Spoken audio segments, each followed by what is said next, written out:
Shemaima Yamamunina che Emma Martina se Edeba Fache TV so. Ene wukui ena obene match boso menu adinefwa edionu numano pay and kasye ya to this news flash ena maybe can kind asumwe. The obeti bini sema Penny John Dramani Mahama Gusua epre se wiasia mansade mpataya emudo ebema ebibrem. Esan ya nananom ye obefa won mu nomum ekosum yenti edom kuma ewo Ghana mrahye bedwafie se big push agenda project ho contracts ya abane de mano wo moma ne memu ena ho ebinom ka we num ho ena no pai me bekenkan medi ade afia twumwa ketri Penny John Dramani Mahama akopie amansan Kubatan United Nations wonomo atena ye kese ye headquarters mu na ebra o kasa no na wo kire se ebre bi a etwa mu mfie be ahanan ene akire nie pasikoko ba Africa wo be fa ebibre mu empanimfo nyina domum de wonomo ekonkwaso mu wotonton bi na eye rukasam kese pa ya amansan eye editia ebibiman ti de obesre ene se bremum empanimfo emfa empata ya emudo ne kwa akire na ebetimi adwojo Africa fo akoma ema won se de beya enenchirima ebehunu se ebra obefa nananom nomum no emfasodie bi abaso de amawo na mampani John Dramani Mahama se ebrepem won nyina behia atoaba de afasa reparation resolution ya oguso a na wagina Africa anemu ya wobo ho dawru no nti obesre won ya etwa hia nra se de wakyerɛkyerɛ nsɛm mu de omawura Africa abakosɛm no se edane duru ho na won mo eto aba no a won nyina ento emfa emma nanamo ya wotuo no se de beya amansan Kubatan ene ewiase amansan mu mpanimfo ebehu hia ehia se sa reparation a wobo ho dawru no wo moto ho anamo centuries. Our survival is a testament to that fact. In closing, I would like to offer this quote by Nelson Mandela. And he says, "Our human compassion binds us the one to the other, not in pity or patronizing, but as human beings who have learned how to turn our common suffering into hope for the future. Truth begins with language." Ladies and gentlemen, excellencies, tomorrow we vote on a historic resolution that will be another step in the journey of establishing truth. We stand united as Africans, whether on the continent or any part of the world,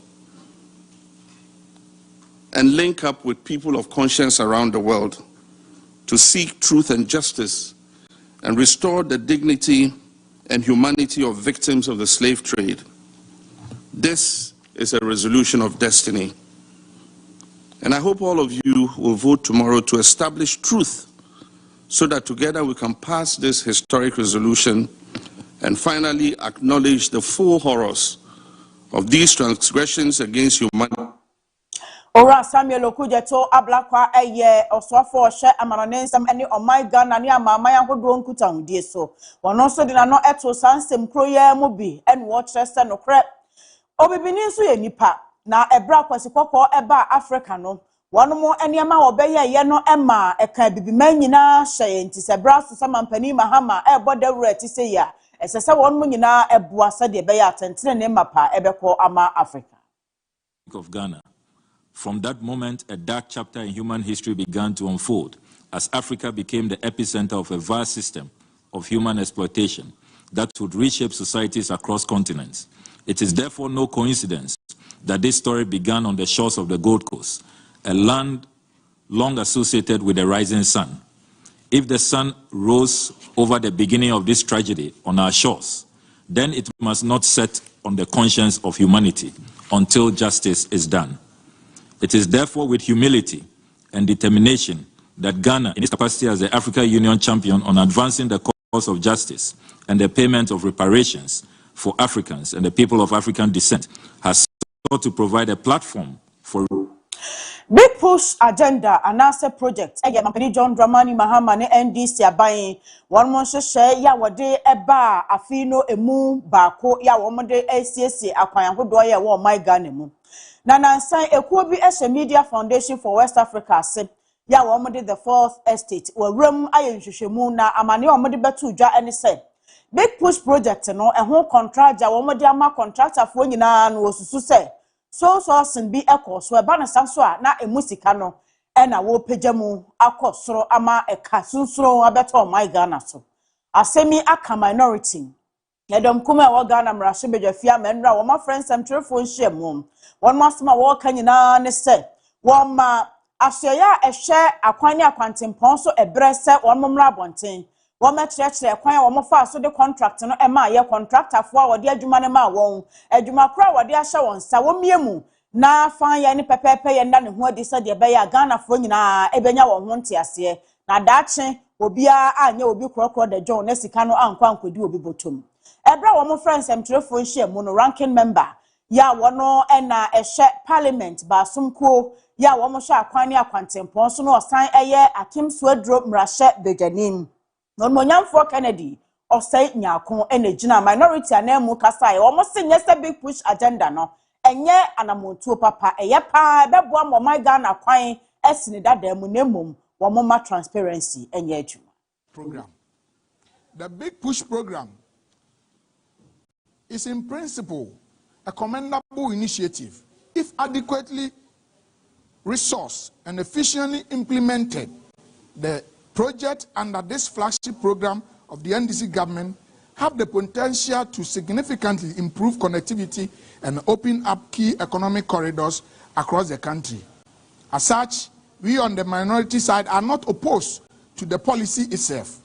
Our concern, however, lies with the process through which the initial 50 projects have been awarded, particularly given that these projects are expected to cost the taxpayers approximately 50 billion, as indicated by the President in his 2026 SONA.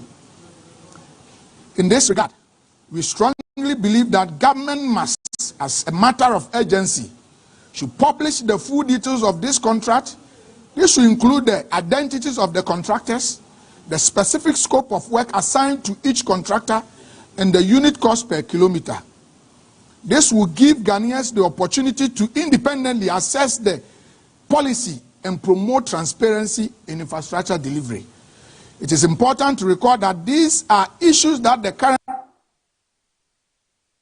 Ora Governance Kwame Agoja eye osofo a wono na hwe akwani akwantempon so wono so akire ne nsemu o Ghana mrahye bedwafie na asma wo ka nyina ene se adwuma no a wo mo ye na wo pay contractor for de sa enwuma hye wo mo nsa no wo mo hye se Public Procurement Act no wo mo begina so pepe enu nti wo mo emmu samra no so ene wo de contract no emanye.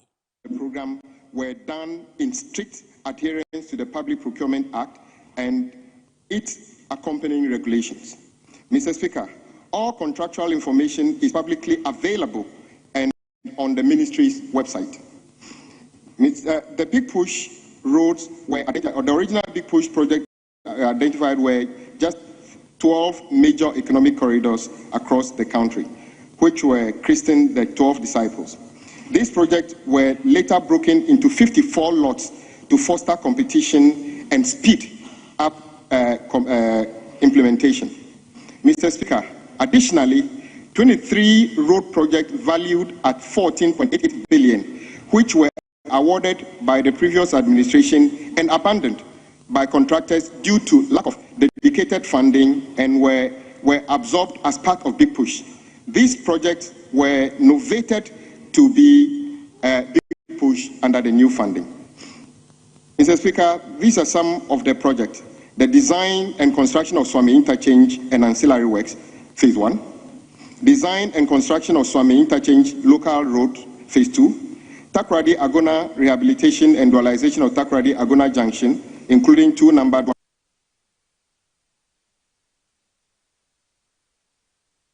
agenda ehu contractor na wono mo eye no edru ba bia sa wo mo pesa niema ekoso ntentem na contractor fo ne ye adwuma no wano a so sen no ya na eboasa enu nti contractor wo mo de ma ye nyina no ye main project no emu 44% na wo fa so sen kwan so that sole source sole sourcing even is acceptable if in situations where there is the need to extend the implementation of works which were previously competitively procured to speed up completion. Though the 23 projects I talked about that we innovated, none of them were competitively procured. They were also sourced contracts but which were innovated at the cost of 14.8 billion Ghana cedi. Mr. Speaker, given the scale, urgency, and national importance of these projects, a mix of procurement methods were employed in accordance with the law. Mr. Speaker, it is important to note that only 44% of all the major contracts included in the Big Push contract were awarded by the ministry under sole sourcing. 44%. So not what has been published by a certain online portal. We have also awarded over 400 different contracts through open competitive bidding, over 400, which is unprecedented because the record shows that from 2017 to 2024, almost Esign and saying and some year free Burkina Faso abeto jana abanya wo ebra se jadinibia ntimi embongra ho emefa tomatoes metontino kumase ejadifo ya won mo eton tomatoes New Bode Tomato Traders Association one mo empanifo akasa no wo kire se ebetumi akofa wo hawaba eba ne se won mo entimi nko Burkina Faso nkofa tomatoes ne dia ene kakra no a won wo e wo Ghana ha no ne bo ebekọ fom anya sa so a epebre mu se won mo ntimi enua tomatoes e wo Ghana na kire se ho ebekọ ache enti omugina so ede adesre ato Ministry of Food and Agriculture ene Ghana aban anim se betumi a woni Burkina Faso aban enkasa se de be ya aban no a womode to adwadie eso no wo betumi ayi afri hom nipa wogina ekuo no anamu kasa ya wono ne secretary ene nana atwema mansa frempoma eba for mani cross border trees ni aba beto mo sum de yanka bi ahyem emreti omo papa si waka no say ye ma hobi o so ben na enya enso so de enya bi eche se Ghana de mai enti abema aka wiase fana efa ye ne Ghana de ye benya oha pa eche se enya ndo obi na ba enti aha ye ene yaso kwasofo na ye tontos no ye nye susanso bebre amasi asiefa no kro mo so to asiesie no so enya wo haw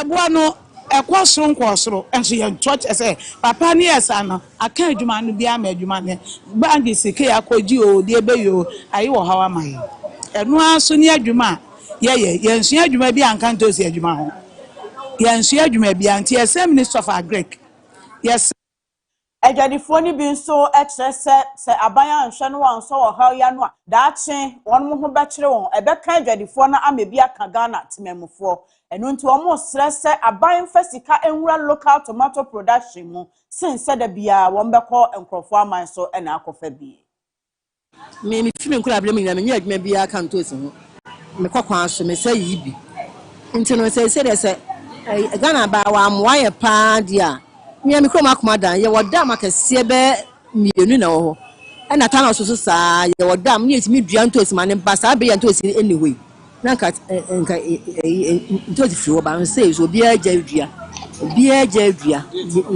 say ye nto wo so mpe Burkina de won say saa ntosi we kwankumu di o na ye ha so de so wo eyi na ba no wo mo tinisia no na yeyi na ba na firi enti no wo me se eya da wa sesi ana apeche enye e family kwa na family nti wo me so mo mpe se ka ya yetimi dua ye die papa pa o ha se ya enka obi a ho beto no ye nko ba bia nko tobi ye mo kan de to se di susu aso bebre ba e che se eya adwuma ayaya eno ana sebe ye de tuto kakra aduane ma ye ne ye busua ejidi se kwa basa sabe ye impromptu aba ne be kase e ma ye ma sese na e ade bi oba ha ye bebre e che se bi ni ba bi a ye be kwa akoto ye no mu ne didwa ye wo tam bi wo ho a aha de ne ba Kedu gas oven and stove sada romana no pay ma some wo mo no anuane ton mo ye pastries eye pan no na woto eye meat pie ananse bibia ya wo ya efagya ho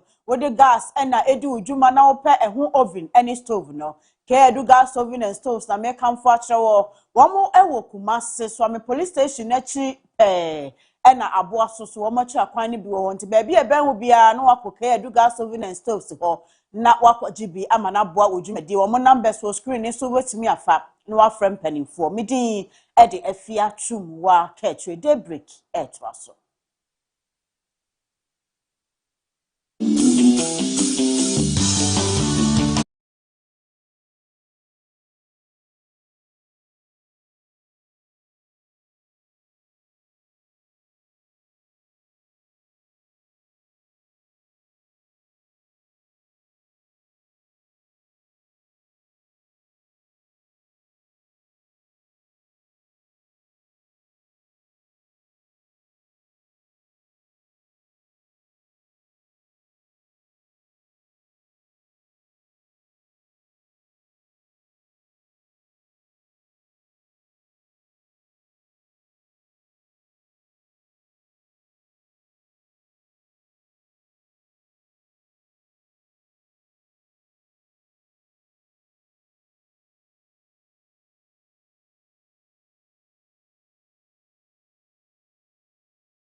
unless you start to stop those excuses that you've been giving to yourself, and then you build that confidence in you, and then you start to work towards your goals and objectives that you wish to carry in your life. Ebusuafo, mbubi bia kwa ba biem edeba fache daybreak jubedie so ewo fache TV na eneno a midweek action, of course, midweek action, and then yede bro, and the date, you know, a 25th March 2026, and we are bringing you the Fache Daybreak, everything that you need to know about the current affairs and everything going on in our country, and then it me Eddie bro, and yamim kwan and then metina say na medi juma minimum ba the lovey duvet efia chumwa ketri ebitimi aye kolabono kama na bibia etimi akoye metinemu Eddie amamia nkasam wofa the legendary wofa Kojo Marfo bibi ketuo bintino wetiane na echi kakra nyame bo watch na a big day because it is his birthday, and then we are going to celebrate the legend of the game who has stayed in the game for 20 years. A best celebrate, you know, Ewofia Hanom na bibia etimi akoye. Of course, we will be bringing you the African proverb as usual. Afia chumwa ketri edit the African proverb no in chichiremu kama no betimi edit abro. From that, we move straight to the newspaper review. Then we try to make sure say in some ekoso ewo the ubo krata ni mu nyina no yede mu nsem no ebetimi abo, and then top of the morning no ebe bibi kakra because in time na yedi djuma no aye limited kakra bi wo ho no, but then exactly 7:30 yene the municipal chief executive of Offensive South ebedi inkomo Frank Amwa ebedi inkomo obeba ha exactly 7:30 exclusive interview no betimi abaso ewa ha no. But then when it's 7 o'clock, we will cross our carpet to the sports segment, and then the listening and grow man Ricardo Varas will join us, and then he will bring you all the sports updates from local to the European sports or the bebro na idi inkomo kama matete say Black Stars team no ya dropping crofom yen say be injury team ya set in na niema enkoye for ya amount be receiving late call-ups e be di honkomo. Mohamed Salah also of Liverpool etimede na no nsem atodwa or say at the end of this season or no betimoja Liverpool Football Club no ho edineni atre baby bia opesa oko. These and many more stories and then the ebro ranked issues no, that is 1st April shase government epese will issue na shase edema the landlords no ehun nsem ho ebedi honkomo ewo ha enran so the energy minister ekushia the committee in parliament, and in Komodo Kodi, you know, a lot of controversies at the ATV are setting in. But we are not going to talk about that. We are talking about the positive aspect of that issue. And in Komo, and they say, or say 1,000 transformers or the ba na abebua na solve the energy problems are currently ye facing kakran. But the bank said there is no doom so currently in our country. And you know, CSR said there is no doom so in our country currently as we speak. The 1,000 transformers no ebetimi aboa na bibia etimi akoye na mo amu team no money no eye adwen e wosa enkomo no ana se ebie your phone lines ni tuma onso so obetimi afre na ode wadwen kire no etimi aba na yaso kama ama bibia etimi akoye. We are live on Facebook, Fache TV on Facebook. Etwegu e wo ho no fa comment no ekohono making kind of kama ediama sounds so and your WhatsApp test line also so in a good screen as no fafa honum making kind of kama ediama on YouTube. Fache TV on YouTube, we are also streaming live over there. You can also share your comment and share the link for other people to also join. Yeah, they are also so ebebro na bibia etimi ediaba. WhatsApp line on Mrs. Ubiem ediama 020 754 3637 020 754 3637. Fafa honum na bibia intimi enkoyi emfa emmao. So we will start with the African proverb na yede diakano atwaso edi amao. And the African proverb says that around a flowering tree there are many insects. Around a flowering tree there are many insects. That is your African proverb. Afia. Maestro. Yo, abusiafo. Anopei yabebuo no. Said the maestro are ne brofo egu ho no. Ese ensuring dua ho. Ena emoa etwahia. Ebeya se kire nyina ne se. Sa ade bi eye yie. ana se esi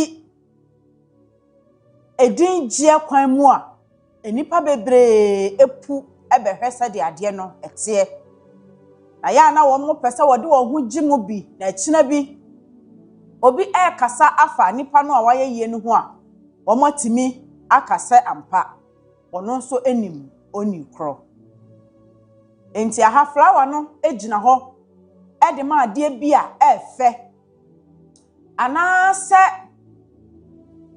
obi a wadi yie na okonkan ewa abrabomu na insects emo anketenkete so a ewo abebuonum no ejina ho amanipa dodo ya epese wo mo ebenya glory ewo saa animonyam hye no a eba no eho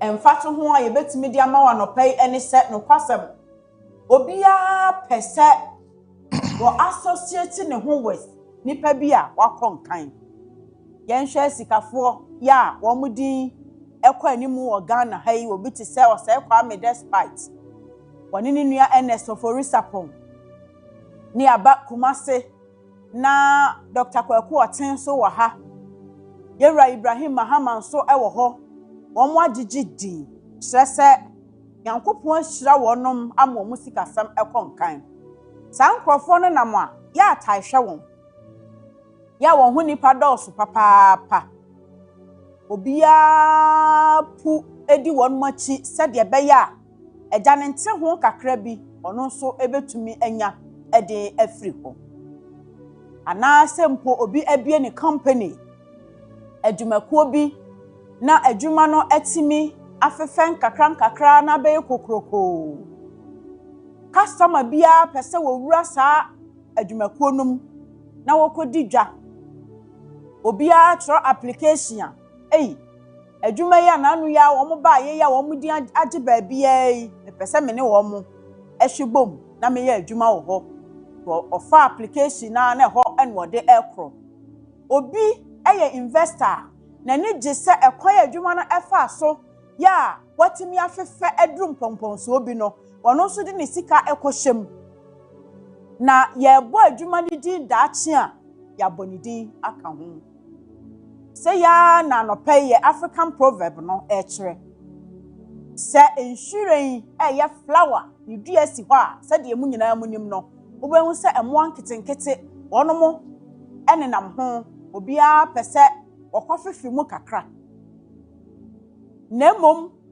ya na wa ya hweyi efi se nipa dodo no a wo mo puba no enye wo mo nyina na genuinely wo mo ni gye yedie kwan a wasi so no enye wonu mu nyina na wo bompaye pama wo enye wonu mu nyina na wo mahunu ba bia Nyankopon de wasie no eye wo mahohoa eye wo mfema wo na mmomobi wo ho a wo pese wo ben wo na wo betietie nsem bi na wo gina so ede se wo obi so wo ho a nania na agiama wo se onua ya wo ne wanante film of frase na edru ba bia Nyankopon ahyira wo enti wode ne ho bebo kakra na wanya ne mfaso bi afrimu enti se ya na etie na edru sabre no na nipa no epu eba wo nchen yese edom anisa de wo so ntakrache enti ntakrache no aye hu na efe na obia eba ho no wa ma wani anna ho sa abo wo pe eniema be fa o se raptor ebe fa wase afa be wiase no na wo tena se din ayese ya hweyi amanyenti enene masan abofom enti Nyankopon edom flower ne sa na attract insects no a ya no ya hweyi so aka ho na wo hunu nipa dodo a eba wo nchen no odokan ya wo mode edo wo ansa na wabie wo punu mu ato ho ama wo se de be ya daache won kasa mehunu yanka nanso na aka akire obi ebeben wo na watie baabi a wo yiedie ne firi wonam so akosɛ wo enti nkasa baabi a Nyankopon ahyira me aduro no me de mentimi emma fom da na obi antimi emfa me ento fom bibia betumi asi enti ya na wode nimdie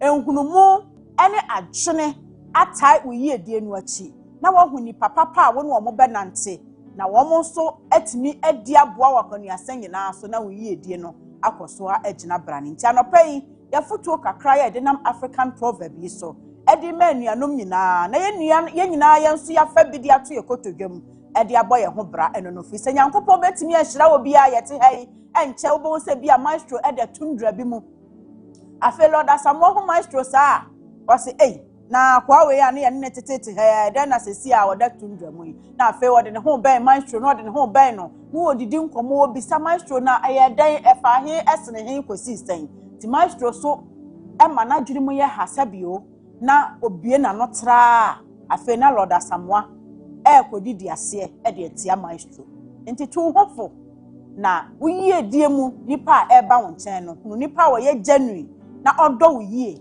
ansa na watimi de ho abo no ye da ase anope the African proverb and if you are chumwa ketre if you na sansem no anodi yo because in hurry bia or the insect flower bia attract insect insect nso na boama flower nso nyina and a flower nso na eboa insect no it will be dependent na do no boa obia eboa wo na mom ya na mwa ni bi so wo ho a kira sam no ye bebre edokre I was here too for because obo obi na emwa bebre na ya na e de ahweyi ne nam obo wo a o ye ne papa krampa na se bi onu amu na san ne ya nti papa bi wo ho a wo ye unua na even wo a wo ye papa no no ahweyi kakra o papa bi wo ho no ma de nsem bebre edadam e na dipa so obo nipa ya agi receipt wachina 70 Oboni pa je receipt to Oboni pa je receipt to yes after was me na so ye say yes receipt dey Oboni pa do je receipt that to that and then no was create top of the morning but emreni nti na was say e sha say with the newspaper na yetimi ewrem ewo honom but say mrebem kakra e bedi nkomo kakra sometimes political parties no they also stay with their principles emreni ho kamedi sankomo we akwachiri pa benyame boa no say emrebebem am yidi sankomo we ewo mrepem political parties no be mama miss call mun stay with your principles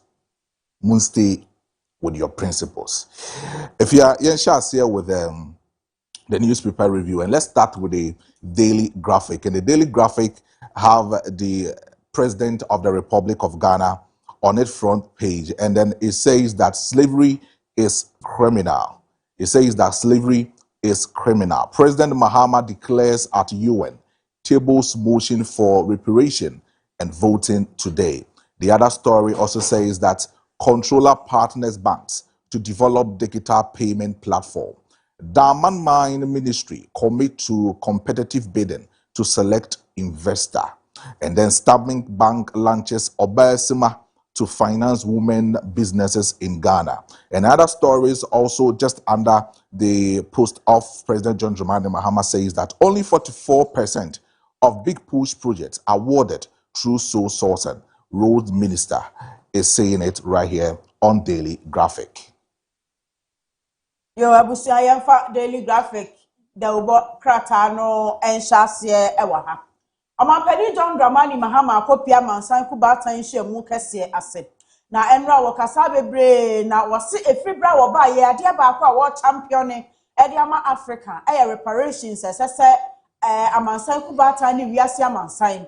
Won mo mbefa nipa tuntum no mum ewo Africa no wo mo de ma ye mpatade ye betimi ama obia kuma ato ne yam fi so befa obi se slave na de ne koye adwuma e wo man so na na aman no motumpo na koye da so a wiawia no kwasam se areho enti enra wakasa bebre esre se enei wonmo ebeto aba e de afasa resolution ya wode akono se esese kwasikokko e de mpata ema ebibremfo enti wo stress abato nu dura obia ntai na chi na wonmo nto yes no emma said ye be ya empata wo hwehwede ama ebibrem no ebetumi abaso saa pepepe na Daily Graphic animo no so wode nsem bia ba en wo say Controller and Accountant General say woni sikakra bia hodo binom eka abomu said ye be ya wonnam abefo kwan so na wonmo ebetumi de akatua hwehwe e de afa ho nti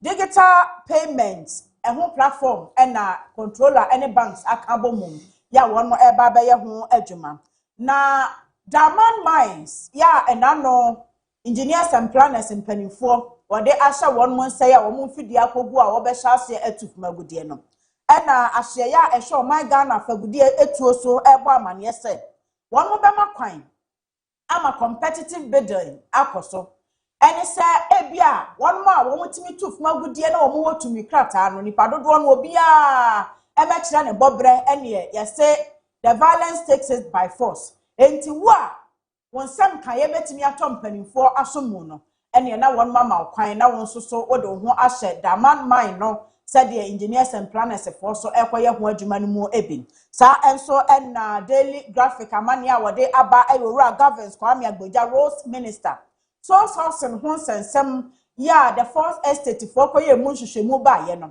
eno ase so sourcing edu ba bi na pesa adwuma ya moye no kontemu a mutumi edi so sourcing eye adwuma so sourcing ne say contractor for do so na nso ye makwan Emma obia mfa na dwuma mu nkrata amma ne nhwehwemu ne enyimu ba ko na mom wo moma o ma no so a wose ebia contractors mesi wa na de adwuma no emma wo wana koye saade no na governance kwame agboja ese no mo pese adwuma no koso ntentem na big push agenda project no kra na mu 44% pe eno mo de ma so sourcing enye se ni nyina said the minority for eye hu de nti nra wo kyerɛkyerɛ ne nsɛm ewa Ghana mrahye bejafie daily graphic.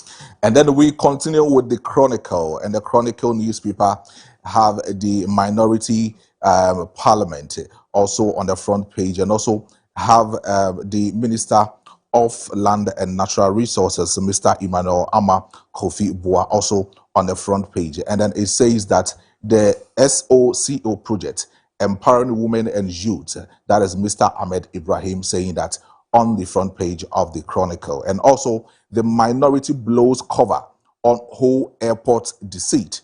And that is what the minority was saying yesterday. And it has been covered over here on the Chronicle front page. And just like we said on the Daily Graphic, Diamond Mine Minister promises competitive bidding process. That was spoken by the Minister for Land and Natural Resources, Mr. Emmanuel Ama Kofi Bua, on the Chronicle. The Chronicle, the Bokrata no near de etwaso ewaha. Yera Ahmed Ibrahim. Oswafo Shempotemu amemwo. Nananom ahemfo edwumadie ne esom fakuo ase ye no so na nemfoni eda hai. Na wose SOCO project bi eba. Na sa project no wo de ebeboa ahye emadin said ye beya. Wo so ebetimi anya kwan na wonmo abo awura amammo edwumadie nyina munya manko amabunu so eka ho enti womo de empower women any youth na etimi abo ama womo so agina brane ewo Ghana amammo ni akwanuasa nyina eho eno nti Yera Ahmed Ibrahim abo ho amane na minority for enra womo semtrefo nhyiamu a womo fra ye no womo kasa bebre Omo kasa big push ni hu wie ye no omo si ho airport nso ase empanimfo pesa wo mo ye kataso mu aso bi e wo sa airport project num na wo mo de etum futuro egu adehye ani enti no so wo bo ho amane ye na no pe Chronicle eka eho asem sa na Diamond Mine eho nsensem no so Yera Emmanuel Ama Kofi Bua wo so fo hwe nsase ene obo ade ne paso ese won de wo hyebo se akwanya ba na won mo epe efagudie tuo enyuma ama wo de wo ho akɔhye Diamond Mine no mu a wo be hye se obeye competitive bidding we no enye so sourcing asem obema kwan ama enyumakuo bebre aba bepre won muti na wotiri ye yi a wo de adwuma ne bi ahye wonsa enti ho amane nyina e wo the Chronicle the Bokrata enum anope. And then we continue with the Daily Gist, and the Daily Gist also have the Minister of Interior Alhaji Muntaka on its front page, and also the Minister of Finance, KSL Atoforsen, on its front page. And it starts with Baumia speaks at the LSE Africa Summit on AI, and NDC dishes 5,000 police lots to activists. Mahama, reset economy is broke. Government borrows cash to pay workers. and that is capturing the Minister of Finance, Mr. Atoforsen, on the front page. And also he continues to say that the minority petition, the OSP, Shraj, CID over gold board deal with Stan Dogbe. And also the other story also says that thermoplane crash victims to be buried on Saturday. Roads Minister awards 81 sole source contracts in 7 months and is stipulated around 73 billion Ghana cedis, all on the front page of the Daily Gist. Ebusia for Daily Gist, the Obok Kratano so eba enano pay na wushe anymore. Yera Mohammed Muntaka Mubarak, ya wano ena eye amanyeswa for Nymphony Edaha. Nina eye na some recruitment exercise ya akoso me bambo jine tukunum. Daily Gist ena akotieti mu enwa hunu obama yese. Eni padodwa ofa wo mo process adwuma konum no emumpim 5,000. Eye NDC for one ma ojina baby ekuma NDC amanyoko no NDC amanyoko no da one ma kuma so no more soft spot ma amanyoko no ntu baby a wo begina bia na wo twitwaje wonum activist wa NDC munko nipa 5,000 ene ma wo mo slot e wo police service num Daily Gist amane eno no na wase Dr. Mahmoud Bawumia akokasa e wo LSE African Summit ase London School of Economics wo mo ye African Summit on AI Artificial Intelligence and Dr. Mahmoud Bawumia kokasa ye ewo asia Daily Gist abohu amanie sa na wade Dr. Kasela to forcing o maifu to samfo ni aba na wa mim na no sa en woda ho say research agenda mampani John Dramani Mahama de ba ye no and now share economy no a wo mako broke economy no ahia no sikan ni ho Ghana sika sam na ntoto ye aye bisi basa nti na no Kasela to forcing bo amanie se aban adwuma efo akatua kra no wo mo kwakwaje bosia ena edi ebetua ye eno ho amanie na Daily Gist e bosa ne sa de na Mahama research economy no wo mo akọ broke ho nsem eda ha na wase minority for petition e de akoma OSP Shraj CID ni nyina finance gold board for so contract ya wo mo de ema deputy chief of staff Stan Dogbe and also wo ka se e so sourcing ye bia ama ho nsem ye bebre free last week ne ba no de obon krata ne bebre di ho nkomo minority for so mo ntia se da na sa enwumakuo yi wo mo na ye nhwehwemu fa sumase dwade ahodo nyina ho enti wo mo enuaduemu na won fa no kra ewo mu emetudwa sa ena yenuanom ya wo mo de ewiemchen ekwototo ye ewotema no wasemem ne da ebei ena wo besie wonom afei big push agenda road contract no ena Daily Gist ebo amanie se ministry no ede emu contract 81 ena ofa so sourcing kwan so ema contractor for na ne bosom 73 billion Ghana cedis e wa bosom nso entempepepe enti wo hwa ase ho am or the government Kwame Agbodza roads minister Nymphony aba Daily Gist amanie eni na ye ka mu se Bison Imperial Global Shipping and Logistics omo ena asoyase a ene no ye de djubedie no ebra wo kama na me di hu nkomo aka che wo se wo pedwumeku a omo betimi ede oniema efri krom ha akọ amanone na nso so wetimi akra nioma ede efri amanone ede aba krom ha na me kanfo Bison Imperial Global Shipping and Logistics etimi ede amount omo do oniema no eba chese bia eni ho okan ya pe data abehye no na ometimi ahwe ho aye ho niema kama na ometimi ede abrew obetimi enya omo ewo tema community 2 Kotoka International Airport and afrin so Kumasi ha no dechem so obetimi enya omo ewo ehonom na obetimi afro omo so ewo 0246 760 890 obetimi afro omo na oni omo atwetwe enkomo kama ewo ho no obetimi asan so afro omo ewo line we so 0597 429 329 na on Bison Imperial Global Shipping and Logistics etimi edidi enkomo omo na eboayen ama yede the robokrata no etimi edi abro. But we continue with the Ghanaian Times, and the Ghanaian Times also captures the President of the Republic of Ghana, His Excellency John Dramani Mahama, and also Honorable Ama Kofi Boa, and then Ahmed Ibrahim, all in the front page of the Ghanaian Times. And it says that no excuse for slave trade President John Dramani Mahama tells UN, and also Diamond Mine. We've spoken on that in Daily Graphic and also the Daily Gist. And let's continue with the other story. And it says, let's collectively tackle regional challenges. Mr. Ahmed Ibrahim also says that on other stories on the front page of Ghanaian Times. And the other story also says that the Big Push project, the Minister of Roads, Mr.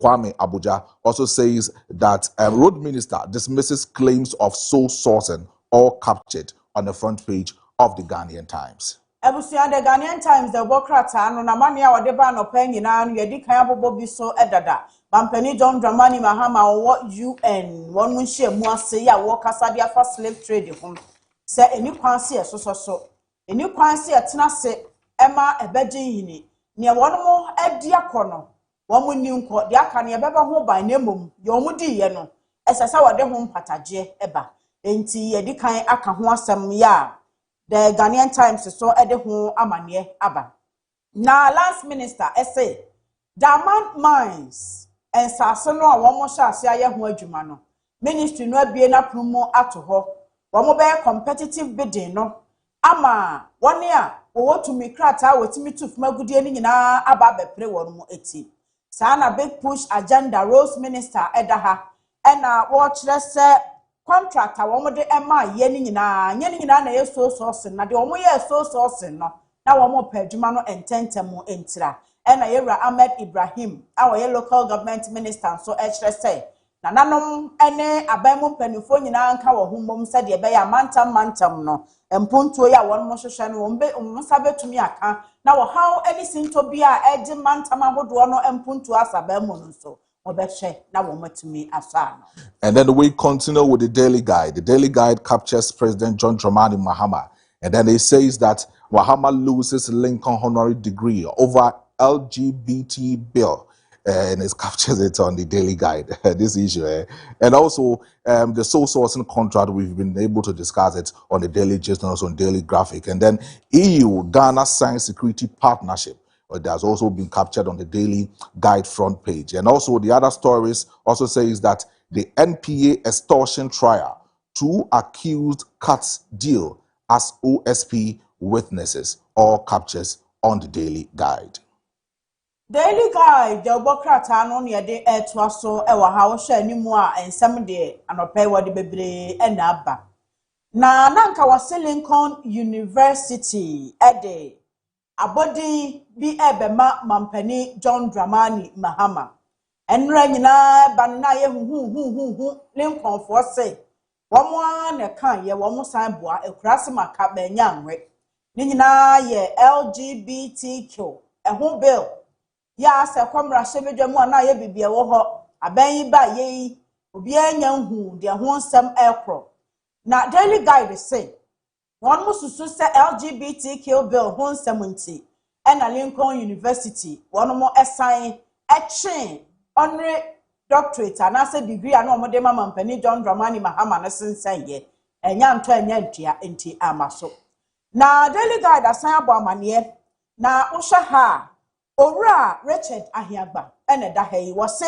NDC amanyoko no wo mo ede Ghana sikasam ne ntoto ye san konachi ba bia sikasam pagya ko kakra na afa Ghana fo nyina ani age no NDC fo esen no enra eno so ho nsem eba ya wo mo ye nsemtwerefo nhie mo afei majority ene minority a wo Ghana mraso bedwa fie nyina de abo ani afa so sourcing ho nsensem yi we see anya so sourcing ye kra na ye penintem we mu so say na no mo kan ye so sourcing enye eti aga na mrante e de na mo so mo koye bi enti e ho twema mentwe e na eda Daily Guide animu anopai na wasan de aba wo hye animu ho a ye mampani abedi a kire Professor Jenna na opopo agema eda ha e na European Union na musini oba ye wono so mfoni da ha wo mo apagya enti ase apam nkrata wo masensan ni nyina afa bambo ho Mami Jenna na opopo agema so o ma bia kiri kasa wo mpuntuo mu gina ne bambo eno nti se de Ghana tomato sedwadifo kodi nsensembe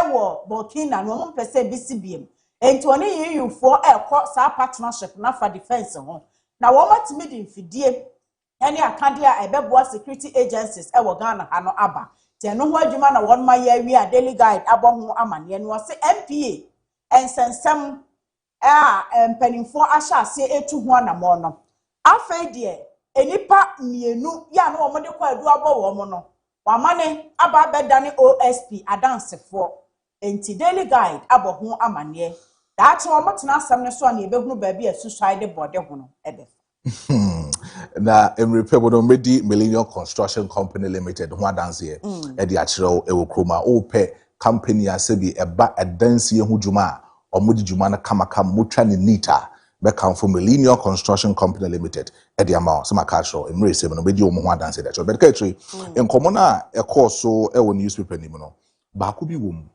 e madwin na kakra de here Lincoln University say they bring in omo honorary degree certificate omo de ma era omo ebe confirm because of say LGBT bill don do my trace asem we no aya kesene ne kakra on say efiti enra eba no a na ye hu no on say the obofo de eden ya ye be wura mu say ye pe bibia hu as at that time no na Lincoln for website bibia sa na ho nti na amane ka no ayedin enti said ye we no daily guide na report e wa han no na ye ya bo ho amane anope this say ye shade bisemu yie na ye hunu wo munyina so poten se bill no se nkoto mampani ani nkoto onanim every parliament and e ko mampani ani mti se parliament de akọ na mampani se on assent dia ene na wo mu betimi agina so aka bibi na no so kra no se wo hunu obi nwuma pa wa ye na so wo gbo na ba so a LGBTQ na no so eye asamfoforo gina ne ba bi anyway no ebo abra kra nti etwetwe so until say ye benya nkyeremu people every Lincoln for ho no ehon komodie ne ba di and who say tembia no ya na abrofo we no omo pese omo hye so na omo ade bia se bi omo de bebe etimi gitum yeti ekrom ha na 1000 years ago mo beto hye na nanom so omo nye mo hwe na mo se omo ede omo koye na no ada era edi nkomo ewo UN no so feel say e wo so omo ba no meba omo ebe patai because here West Africa ha be omo fa ni papa di free here Ghana and Nigeria e de call US ni UK ni ho nkoniaba enti no san komo nyina ye ndi krampon wie bo san so the LGBT eba na your culture say no die bia efa African I prove your identity but the cultural assimilation ma assimilate ye bi bia wo mu hanom afin so yeda sorry ya mo say LGBT say be ema ene ema enda emema ene emema enda Maestro na say ndie omo na de abo we ya de ewo ho na Ghana fo binum na say ye wo Ghana ni be ma tuntum a wo mo yesa e say obroni na say monye wo mo do omo ye omo ade wo mo man so wo honum na ono esua tranti very good Ghana fo esua no omo ye bi enti wo mo no de wo say de ya no omo kan kosia ne say na nsa mi hu oba tan bi na ni video enam social media ye se ne ba bi transgender ene o say some for no so yin say wo mo 9 months enye lady pastor ye say o ye sofo echim wo mo wo enti ema mo nkasa ebia saa de no a wo de ni nipadua eye ntini yensi wo mo bo nku wo mo eye kasa kire ene atene ene be man asesa nti se de no no peso o kire se Ghana mpanimfo peso o de mra chenchene bana sankrofo no ase wo mo nka nipa ho kra ene wo ba ni o mo ntobo mo no e ba saa emmoa ena na wo kire na obroni nso se human rights ena wo mo fight for enti se wo Ghana ha ne fo se nkrofo ete saa no se ye customs a yentimi mabroni dictate mayen omo eti omo fa ho di se ono na de ne ho ye mo nti ase say Africa ha your values your culture can say your values and your culture enti obroni ntimi ntena ne man so but yen san fancha ya dwene mu say eyesuatra na Ghana ene abibremufo no akosua bibi na wo mo ye ama na bro so what ho na ye so obi fra wo ba be ma ye si so ani ye nkwada no oba be ma wo wa nye ne obi ka so ye oba be ma nu nti oba ka sa ne mekoye transgender ase ne get you only wo Senegal na no ada o pass o mo law o mo state ni clear say LGBT no o mo mfa so e wo mo enti yeso ye nam so e den a e wo se di ho nkomo san de ma bi se na nka no pe di principle ho nkomo no but the Listen and Grow man is here. Ricardo Varas is here. Matete nkomo bibre dia fa Mohamed Salah say at the end of this season Liverpool oni omo aware no o twem e wo ho no Black Stars and so no me hu late call-ups be in the Black Stars team. Listen and Grow man, Ricardo Varas, Bibi Aboko there. Nyamiadom, Maestro. I won't put me there. Oh, Nyamiadom, Bibi Aboko. Bibi Aboko. Oh, Nano, so me who say, wait me over him. Akunya na say be a friend table of men, no. Table of men there. Table of men, over him. Yeah. I was saying, table of men there. Bibi am pinning for a case tune said, did you know? When you're scan sir. Table of men. And there now, yeah, you can say you are welcome to the table of men. Kappa, not million penny for the getting club on it now. No table of men. Table of men back on. We name them. We name them. We name na me chechi muchira wono. Is kasem. Eh, akukwa among prince. Dabi is kasem na ma wo na table. On the table na skafo on the budget. Oh, and the table of men. It's no sound common there. A dear discafo a co table. Yes. Don't can the minimum. And your back on. Back on the Me am who be back. And your back on. Table of men is go. I did hear your home bedroom. How don't say I be table of men. Yes. This is Cowan. Oh, yes. You see, Christ, I saw the table of men. Oh, nuts. On this note, no, and then you quite a bit make out. Table of men. And no, me whom Mohamed Salah, the video. In time. Or Liverpool baby season in Banabia. Oh, maybe. Because the SA ban. There was a ban. I said, Listen and Grow man, Ewa Hanumana sports and so Ewa Hanu, the entry home breasts here, Nadia could be an infant also, and for me.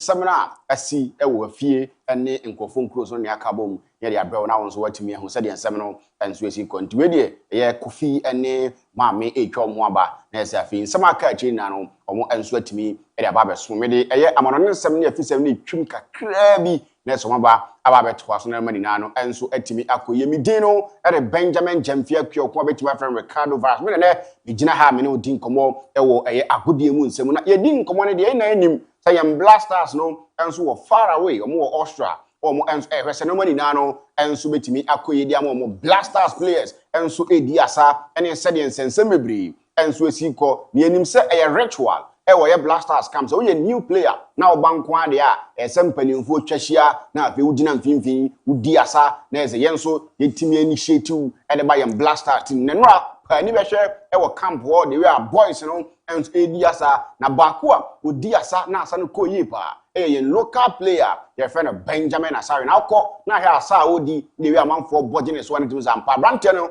blasters team de ti oka homa pimo a bibia no enso ekoye Benjamin Asari de we ya no di asa enrada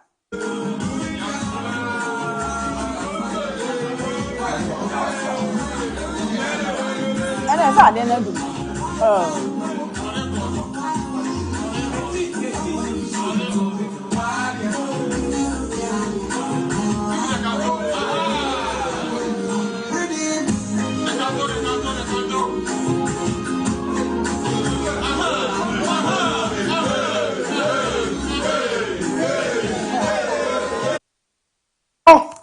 Abranche friend of Benjamin Asari, Black Stars #1. Sinakai Edema Accra so folk now say Ojina a team named Gina players anymore. And say Odi Asasa. No new player and one say Abranche and Amafo Penasano. Duty background sound at him say go near the any cost sad Benjamin Asari no that's what the Asano indigenous. Ne poor no ni muda Asanso or born homody pa general. That's one no and so Dinamo Odi Asania the idea of her. The demo seminal and a 20 minute and so I was Jumadi so now a branch of friend Dan a J one also a baby chain dancing moves near the other oh now a branch and so was sana young call not young Shasana Kaka.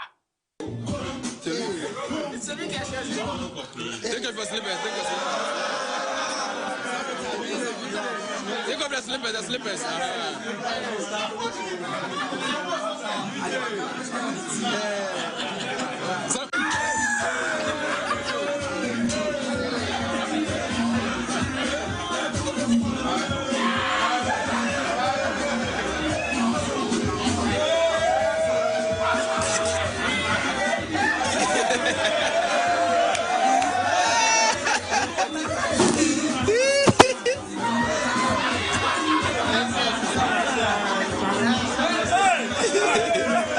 Diano, I had Dana Jane. I was on who did the Asanese or so in Sasa or women near the Adam there Sunday.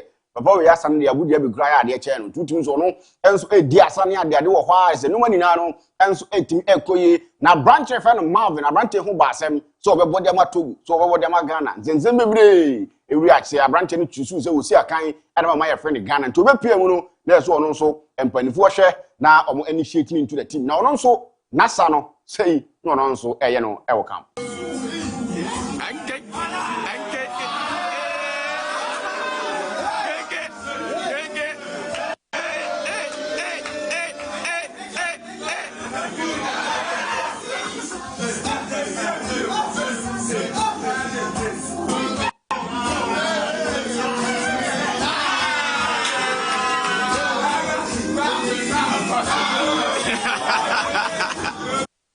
Entiano ya mama no na just what musa branch and togo for asapa and osa and so etimi e campo no so e man dancing moves no and so etimi ho Patrick Pipe and so ejina mu and so etimi ye nioma yes ono so ba e be ye nioma yi ma nioma nina no and so etimi ko yi ono so the dancing moves no by to form e amanfo hu send nioma no and so sit here.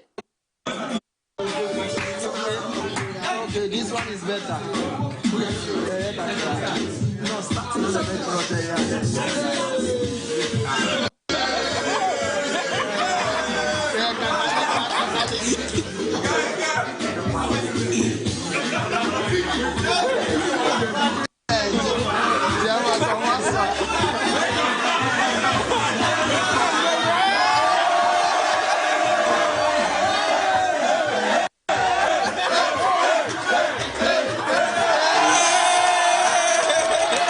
The Patrick 5 now who saw also the Asana Dinamu as a Koto Sanya as a Bibiano and so etimi ekoya yele musem no and eto ani no e Blasters players odwa omuso nya akonya be pie mu am panifo enso hwedo mawudu atimi nim ni asan no mane mo lebre no enso ekoso amede musem no enso e eto ani hwade so Benjamin Asare nya new player nemum na enso odidi di asana be bia no enso etimi koyie enso etimi wo ho no owura e friend Henry Asante Chumo no ene ye kasama for dem Ghana Football Association adwuma ba say dia as Blasters and 7 no obedi mu komo ye pa enso atimi dia trey na no ada na ye hu say two players omo entimi wram enso our Blasters camp na mom player ba ko pe ena mpanifo to sa enso atimi de frere na yebusa Henry Asante Chumo say denti ena players mienu ma na ba ko pe ena moto sa e de frere mu say no de nsem no e de to yanim.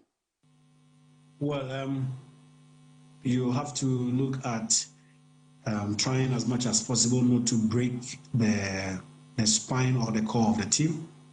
Yes, we had two players pulling out, but sometimes transport arrangement is also very, very crucial. We are in Europe. It would be better to, and then also you look at the possibility of bringing in players who do not require visas. Luckily, Ransford didn't require a visa to travel to Austria. Again, he was one of the players on standby, so it becomes very easy to look at his skill set and his profile in arriving at a decision. And the technical team decided that we bring in one player instead of two.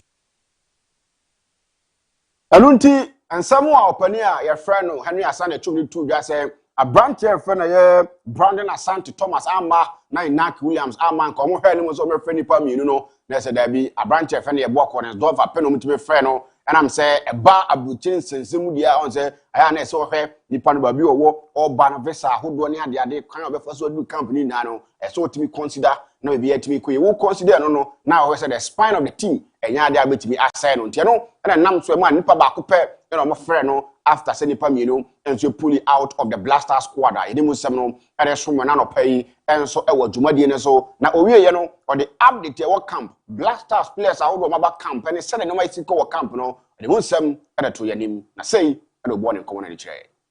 We are fine. Everything is okay. We've been here for the past 48 hours.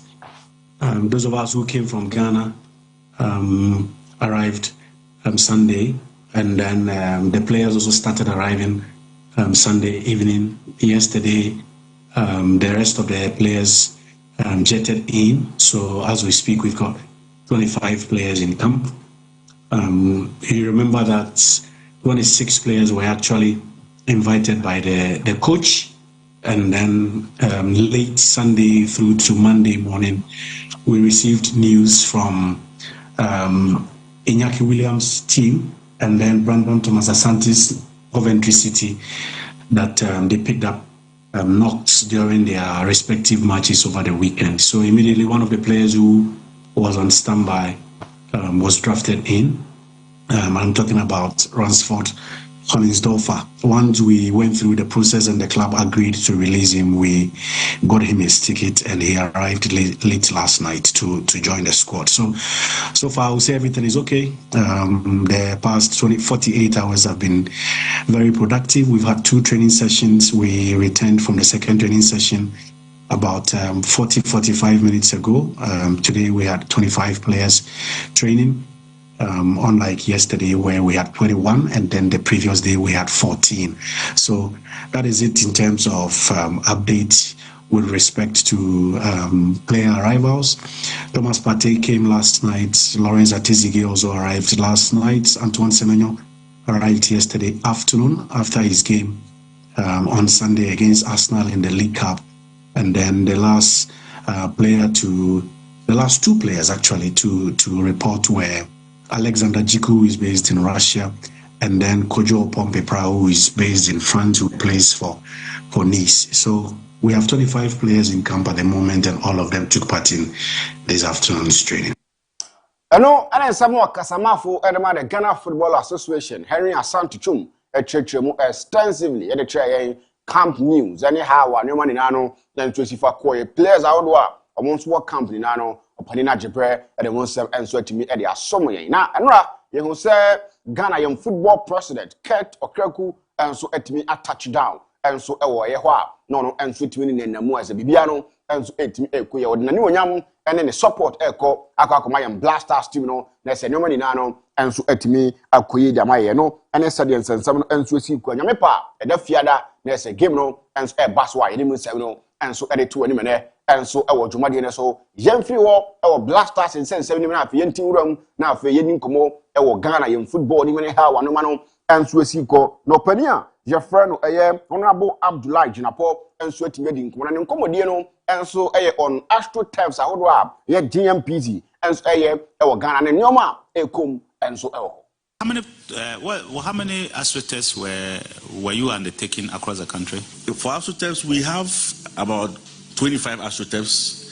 Currently, we have about 5 that are yet to be completed. And as we speak, we have made frantic efforts to make sure that these ones are also completed. The 20 were completed? Yes. So we just have 5 that we are still working on. Most of these ones commenced in 2019. Yes. But like Honorable said, for most of them, they were awarded without budgetary approval and considerations. And so we are trying to regularize that and then proceed. Thank you. Oh, yes, Honorable. Chairman, I want to, in fact, he indicated that they are working closely with the chiefs and members of parliament to ensure that they are completed. That is why what you said is also, yes. Do you have the finances to complete them? They do. Do you have the finances to complete them? They do. They have the money. Mr. Chair, these are projects that are stemming from 2019. And so, I mean, ordinarily, we would not be able to complete them at a go. What we are doing is that we are rationalizing them and seeing which ones we can quickly, based on the levels of completion, push to completion. But I'm sure that at the right time, we would address all these projects in due time. Eno, nkomodia ewo Ghana ye astroturf ahodo a etoto to dwa enso okroma na nsam bibiri enso wo mo ayeni nsam no enso etu anim George Opariado enso atumi di nkomo on our youth resource no nsensem a eno enso atumi to dwa no nso atumi di nkomo na sei na odi ni nkomo no ede Mr. Chairman, all these programs are tied to the DACF. Last year, the 5% did not come in. We got less than 1%, 0 point something. And so, and if you understand the NYA, is their only source of funding is the District Assembly's Common Fund. And so, if that funds does not come in, they are not able to operate. All these programs, and when I came before Parliament, we made the promise based on the assumption that releases were going to be made through the District Assembly's Common Fund. We didn't get it. That is how come we had to even petition the Attorney General to intervene, so that at least these releases are done, so that they're able to complete this project. Unfortunately, they got less than 1% of what was due them, and it's become a challenge. And this year, if I sit before this committee and tell you that we're able to complete those projects, all these projects are tied to the DSCF. This year, no allocation has been made based on the formula that has been. I know someone, I know, and sweat to dra our youth resource and honey how I know, and so see quite demon seminal, and so Edema or Pania Fana Panga in common and Comodiano, and so now all bought His Excellency John Dramani Mahama Basso, and Nam a year Sikabia, and so Kuma friend sports fans near the Adeno, with Dimon Como, Eliache. John Dramani Mahama is leading by example by showing that, listen, the mistakes of the past should not be repeated. And that goes to feed into the reset agenda that, listen, the reset agenda is to ensure that things that were done wrong, we reset them and do them right.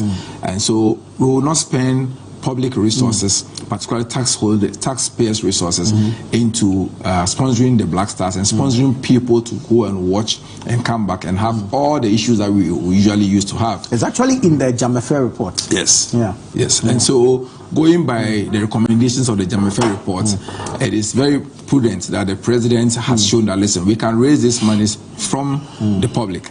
And the good part is that when the monies are raised, once the funds are donated into that pot, it becomes public funds. And so it will be managed in accordance with the public management of public funds, and it will be for the benefit of. I know, and some upon your friend Pangadi and some to done what you say, no, your sooner the funeral be Bremua, and no nam so much say, and then I hear Jessica, and they are supporters, our Mako, Aquacoshi and Blasters, and our Bruchenia, the idea on the USA and the World Cup, young foul Mightica, and the Aquaco sponsor Mako Nemum, Jessica Cacra, El Baby, Naya Cambum, near the Amomo, no one they call, and no, and I'm so much to see a Disiano, and so to make Gina Biano, and so 8 me Koyeno, and then some Kakri Fiho bar, Minimum Seminal, and so at the air 20. Now go wrong, a club issues in sense, me Fiho and a bar. A brand here, your friend Joseph Otisi, or no, Ghana Premier League, no, but so we know back to back. I say, no, didn't come on.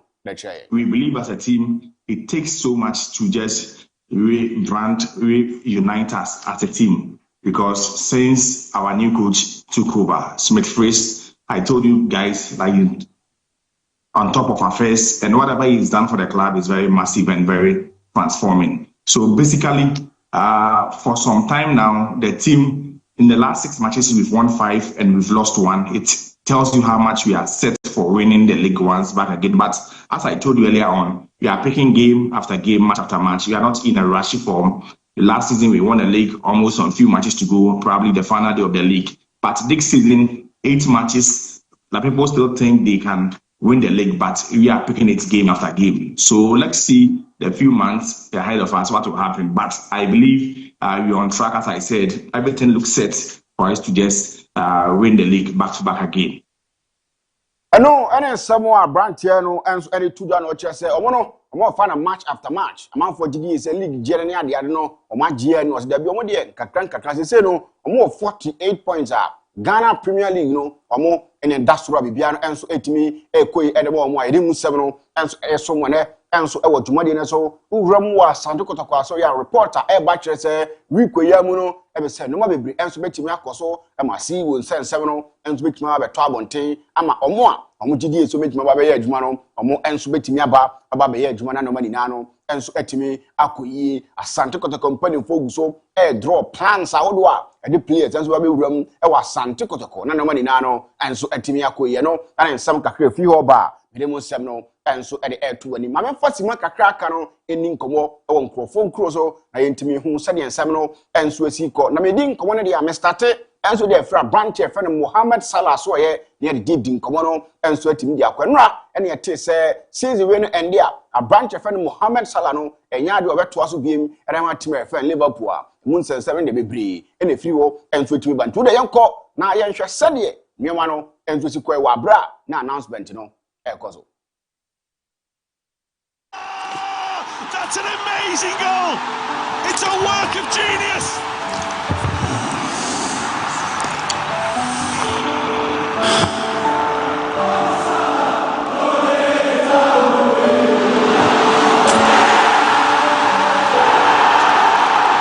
Hello everyone.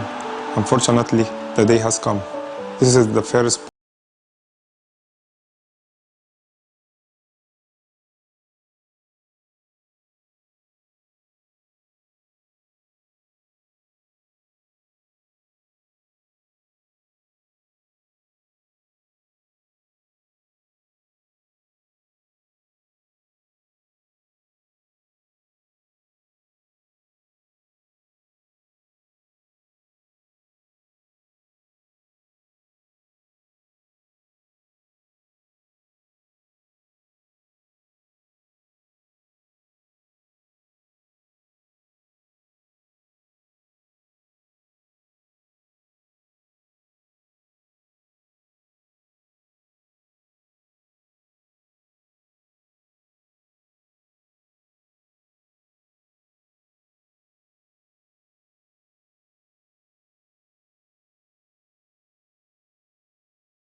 Mohammed Salah and what to say when you to was and when no enso atimi atototo na bibia enso atimi ayeka wanti say wo hwe na wa said the nyoma enso asi akwa we no ye no magusu before Mohammed Salah o manfo a no maba abehye goal so ba most Premier League goals in Africa na say Drogba in a leading most assists na Drogba leading most Premier League goals by a winger na say Giggs in a leading most left-footed player Premier League goals na say Robbie Fowler in a leading about most goals and assists in 38 games in a season na Henry in a leading to actually no magusu ni na say Abrantia a friend Mohammed Salah before so joining Manchester team for Liverpool no na say panimfo bi in a leading no ba ye after Salah watchitwa mebremu o has say most goals by an African player Mohammed Salah waba watchimu tin and they call 189 benya Abrantia a friend Mohammed Salah most Premier League assists by an African and so wayeno 89 wenya most goals by a winger say Salah beji most left-footed Premier League goals Salah wabeji most goals and assists in 38 game season and also obabeji nti say over new man na manfo aye na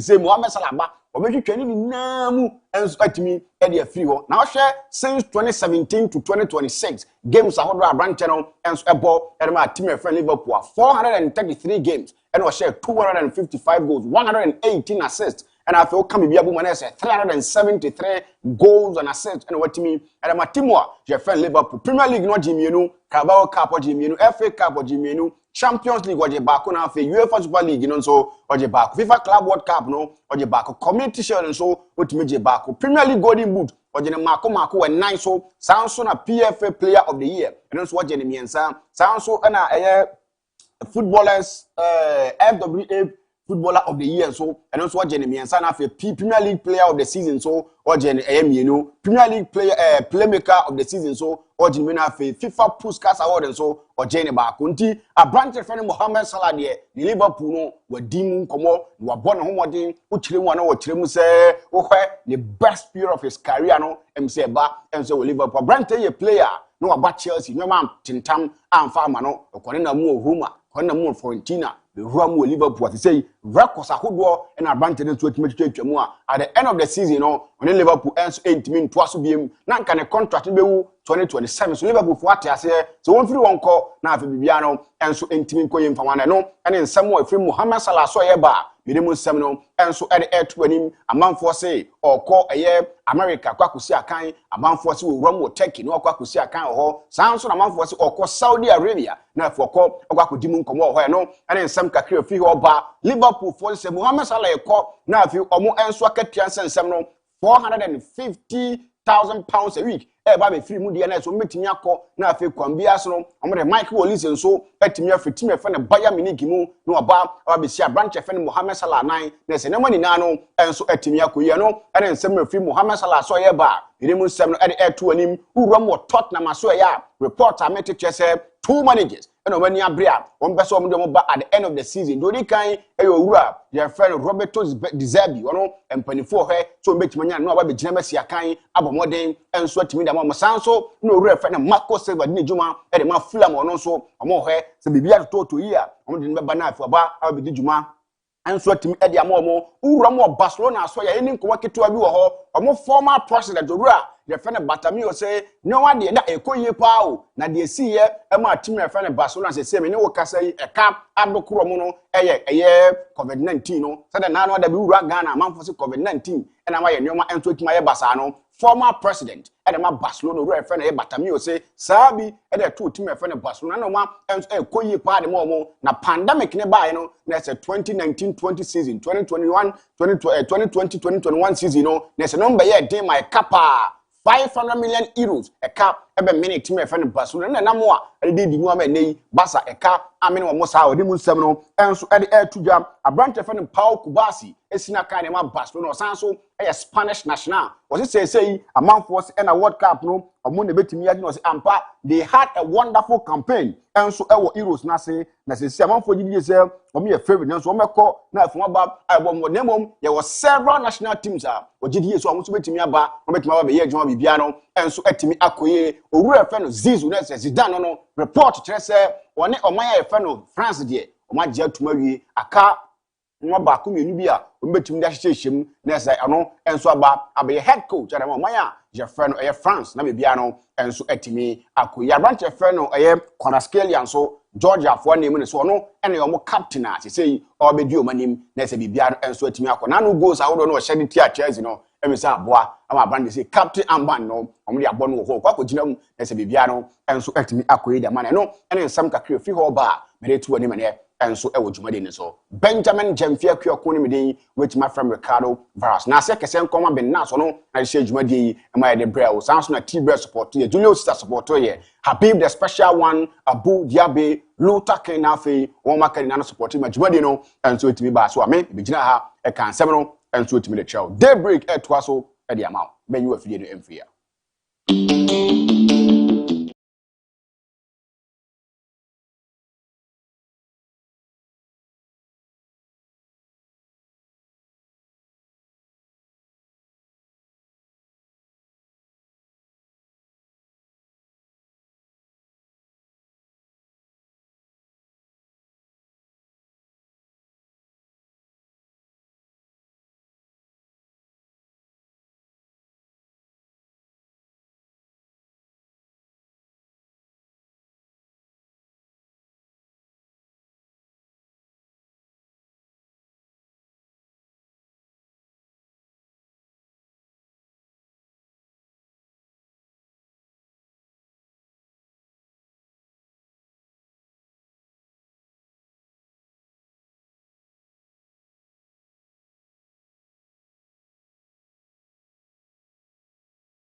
So I will share now so 80, That was a quick one from the sports segment. Ricardo Varad listening Roman. It's me Eddie Agudium Semno, Eddie Agu. The Akano Naka, na Yasanso, Eddie Atwaso, Eddie Ama. We are still here and then we'll be having our exclusive interview in time. But then we have to do some short discussion before our interview comes through. Ketri. Maestro. Dumsono, I don't know, Samuhonum Nejaya, still not as well. Hopa. Enyanko baby ya kane debia wo de menka mi kuro mu santa simple bantama ha debia ya num kane akora nya mprenum prensa enwumre de ana time na bufu ene so rest studio na wa start kind news me say ECG for bibi wo ha monka o ni nyina ya nhunu enra John Jinapo, Energy Minister. Was it doom so ni Ghana baby? I would deny vehemently. Minister Ntiwa, are you sure you are not lying? Is Minister sure he is not lying? Doom so ho. And Professor Bojo free. Bear so many a train near. Professor Newman kitten egu. Coast of Wosu, hairdressing for Su.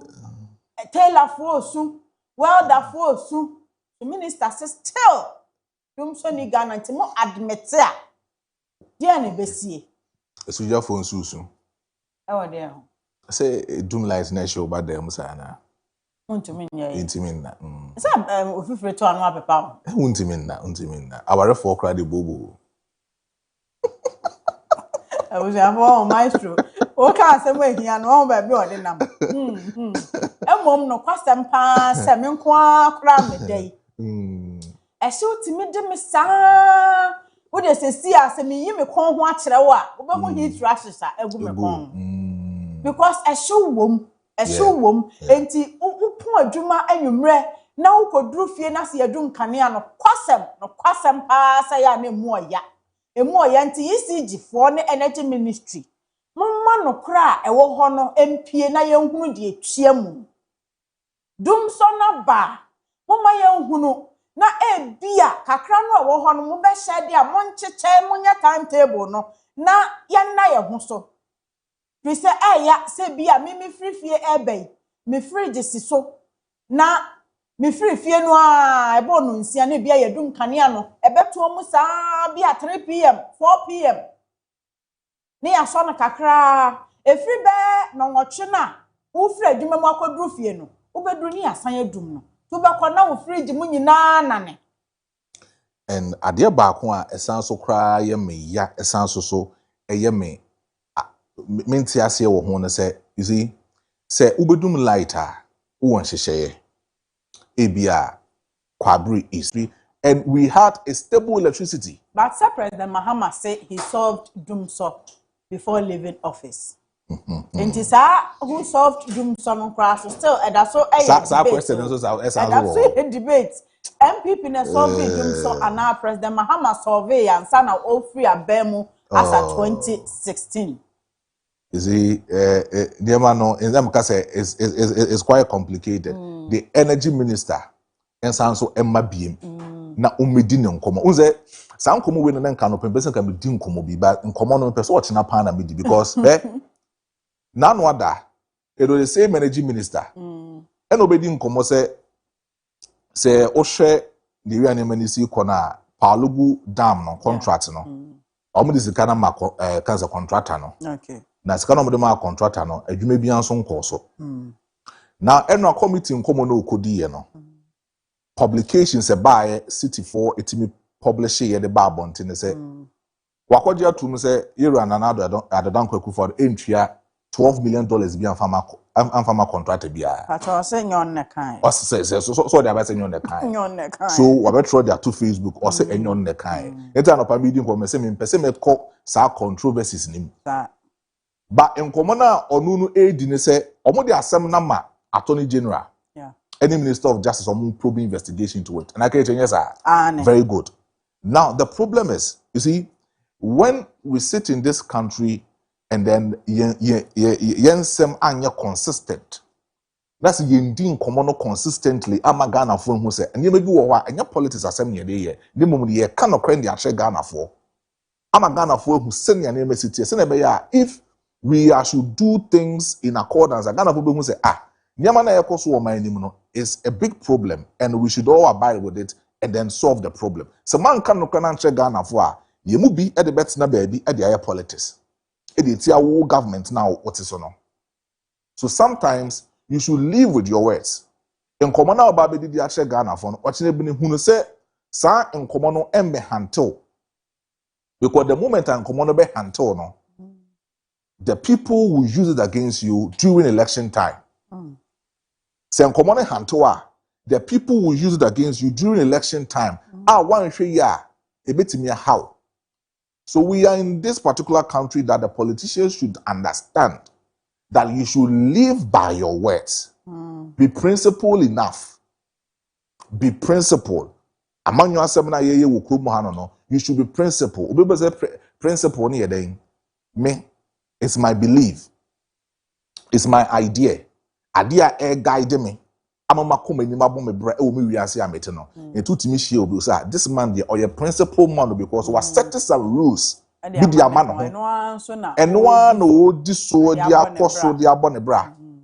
Samra no anase sa ne man no was set dia man ho no. Say echia kitua bi an integrity will be at stake. And this government has showed consistently say if they should live by their principal words that they said in 2024, yeah. Enra Minister, or Government Assurances Committee, enyum. Enti hona sa nkomodie no kopie ye na wo de yankon yemra sesia. Okay. Palugo Dam that is supposed to give you a certain percentage. Is it 60 megawatts or is it 100 or is it 250? I've forgotten. And then the Jolly Dam. These two dams. Are you considering them? Yes, Chairman, we're considering them. We've done some work. Unfortunately, like you're aware, the contractor took the money and bolted, let me put it that way, and left Ghana. So I've been working. I've been working with the Ministry of Finance to secure funding. That funding source has been exhausted. The current problem this country faces is that under an IMF program, you can hardly raise external funding unless it is free money, what you call grants. The Enra Energy Minister John Jinapo and Okotna Government Assurances Committee enim to Wusha set Chairman Dera Dominic Nitiwo ene no eye 1-on-1 obisa no Palugo Dam no se no kwasam ukra Chairman winim se contractor no wo cheers kano ma no waji sika no na hon odwane ye kire se wa free Ghana kra kwatena ma no ne a ye nhu na kira kwan biem enti se sie me minister ena me be hye me ne finance ministry no ebe kan bo mu na ya pesika na ye de atoa saa adwuma ne so enti se de John Jinapo ekokan enra e government assurances committee no ase no ene wa kire mu se wan kan ba bia se Palugo Dam contract no abanda da no entua ho ka video yi so akire se okan se contractor ne gisika no ene odwane ye Tiano na ema nra wo san kwotro wo Facebook ana or clear ensem wo bia nke kansem bia mforefore ne ho enti saa pepepe ena etie ena dumsom maaye no nso eno nso ho asem wo san eka esi sudua na ye de pese ye ka nyina ne se ye ne minister ya adwene ba bia enye yie na ye kra ye hia se minister ena eba be ka kire ye se dumso aba ana se dumsom maaye ye timamufo no a ye experience power outages no ye nim se dumso aba se edin dumso no so no mpe e na wo mo epe bibi foforo se ye mfa mfre no so wo mfa se edin ne mra intermittent power outages e ye brofo de ye kana sa anti ase no na ye kesene ne dumso no a e na ye sample maye because wo dumu aso ye tena ha kakrai emprenu so na esuma duru yen within some few minutes na ba na ejina so ketewa bi na esuma san aduru yen enti wo yesa private individual na wabi adwuma na wasese nipa egum se wo mmeye bi na bosome so a wo manya sika na wo mo ensa akwa ano no wo bo nipa ne fom enti mma yenhunu se dum so no aba because of faulty transformers and until near 1,000 transformers edi ababesi dada no anan nemom yenya esensie no enwie ye no yesramo monye timetable way for the meantime na obi amfan guide na adwuma enti se ye ba no pay na anuano media enim se ebo ebia no nwoche anopa bantima beko offer na waboa ne ho akopa ni fuel ti won ha no ho kra nkoso ECG kanea no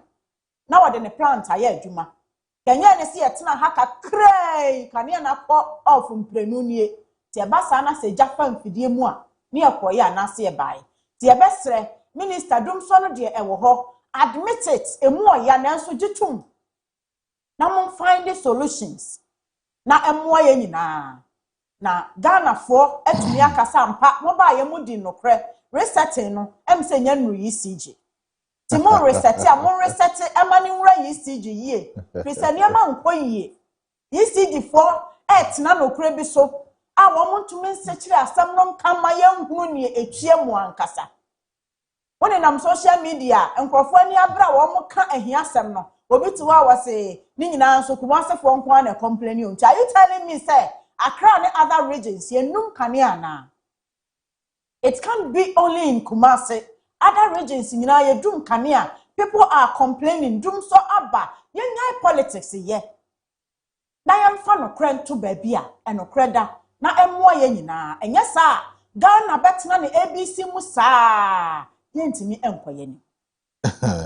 Kaakyire, I have a lot of messages here. Na making kind yama.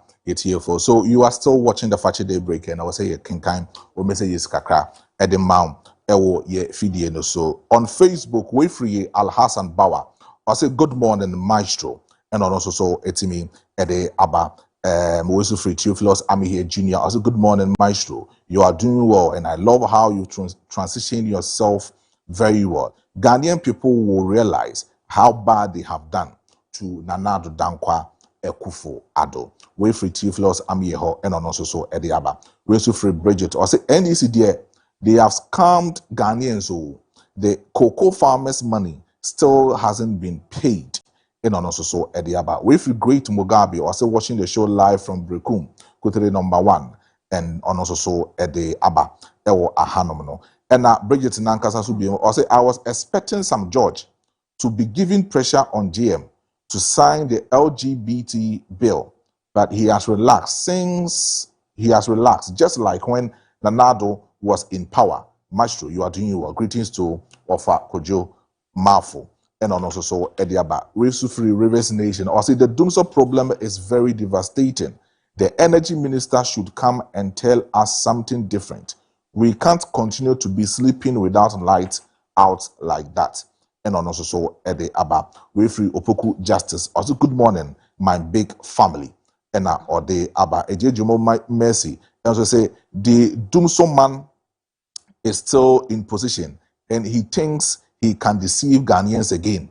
We won't allow NDC to deceive us. The Dumso part 1 and this time around it is part 2.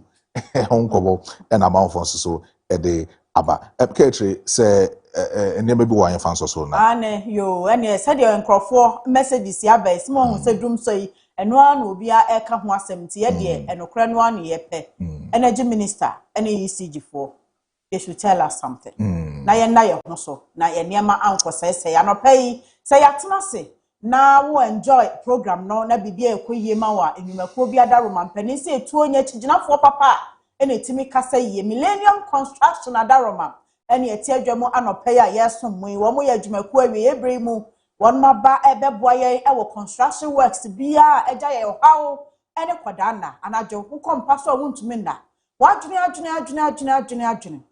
nipa ben ene o ye reliable a menya no na masasi Mede sika ma no no ato ama me asaso amanso eni ho na obia emehame anopai me kanfo Millennium Construction adwumako no achro wonom wo 15 years experience efa bibia eye construction ho enti baabi a wo pass asase no ato said ne kase etie eye half plot o full plot o quarter plot o eka dodo bia Millennium say fa ho ebebo wonom na wo mpe bi ntoma litigation free land and a wonom eton ya enya de a wo ye wo project obi aba be pampam wo watimi de asomdue aye wadwuma ama bibia koso mpo project no watimi de hye wonom nsa ama wo eye ma wo ye real estate development e bia na pese obi asi ne fie na wo koto bi gated community na wo tenemu na wo nya wasomdue de ye wadwuma Millennium Construction and a mekanfo achrew ene wo fie a wotimo no aye dada ehun asase papa ehun nyina dwudwina pese esense dada mu ya mono se de wo si ye ne biemu a Millennium say renovation no womo ebe ni nyina amount sa enso ene womo tonton adansi ehun niam ahodo say ye blocks say ye pillar mold bibia ye de si dan eye ho adwuma eye yie no Millennium Construction yenko na yas junction ewo kumase he ya boshen ni ya adwumako nkwohwemom anase ye befra womo numbers no egu screen ni so no na ye ne wonmo atwetwe enkomo ma mensi so kra ma ebia na wo mobile phone na ade hye ewo Facebook Fache TV na untumi enhwe screen ni so a 0244 274084 0244 274084 wo de wo fra wo si anopai Daybreak dwumadie so na Maestro And Afia twumu aka akire ekamfo Millennium Construction ekire wo ti wo pesa wo beso won mo hwe na wo so atimi edi won ho adanse Millennium eho asem eno no afei ye ti asi AD auto car rental so ene wo pese wo tumi eye boss kena won talk car na so wo tina car papa mu na wo de won sa tu stia so na wo da no for shege reasons na eja wo de na moafo anim ye beka se na asema si wo talk car da ben ane AD auto car rental for adaroma yene a yentimi nya sika talk car no yensu yetimi rent bi na ye didi emosha ewo kumase emontene so enti car no sede wo caliber anase wo dibre etie bia wo mo wo so ene wo de ewo ho bia na wo dofo bi etukwan wo frama no ne na eba wo ba be si kumase Prempeh International Airport wo pe car ya wo tenamu a fuli nyanya wo hu se niema nyina ekoye wa kesesem ewo soro na de akofa wo de hye no a eye AD auto car rentals and a mekanfo achrew wo mo kumase ha ya airport runabout na tese wo mo aben airport no kra amount enti bibia efa car renting hono any AD auto car rental for enhwemom 0244 063391 0244 063391 and I say 0266 439 327 na woman so ene woman kasansie wotimi kwaya reservation no booki eto for dan dru ya na woman kasa ma driver ba bia wo kobia na wode wo ekọ aboa amane manyina akoyie gifted icon mama gifted icon mia na mete season 1 abesoko ya de season 2 na we ni ato bi say street crown edition na kopo mo admo achede wotimi to nom wotimi rape na so aka one phone baby a wan e na wo dan no na wotimi aboa amo admo achede we Fache TV aba ye Stage of Dreams no abetira so actually bobre no yasia mansan so ehunu na ye bia ya san epia wo no na ya kopo ema wo nwa ya gwa onya fo Nti efisa biye ko na fanya no eda ho obetini abafa TV bia mu ya wo bank mas ya ni president Bantama branch no ene bia ni msebe nuku haswa akofano ya woso no absa sikapa bia wo nti no na sa wa force no laba do reception wo se gifted icon ko monti ene wa bedu ba ka che form no no wa fele na fo do ho ahyesa adwumadie no mu eye free we eye state of dreams aye communication Ena ebehu mobo say I just a factory to say any cha na ya You give me better anopay mama so you there for me like ubetimi afre 0550 I get the money, make we empty the conco. She said we gon' make a love tonight. My sexy baby, she said she gon' give me love, give me baby. Say anyama koso akada nyame baye akofo bi e baye make her feel alright. Give me vibe. I wanna touch you tonight. Touch you tonight. Give me vibe. TV. Make her feel alright. Make her feel alright. Sana want to open that TV. Emma, make her feel alright. Emma, take iPhone season 2. Touch you tonight. Badu on the baby, give me vibe. And see, Senia, is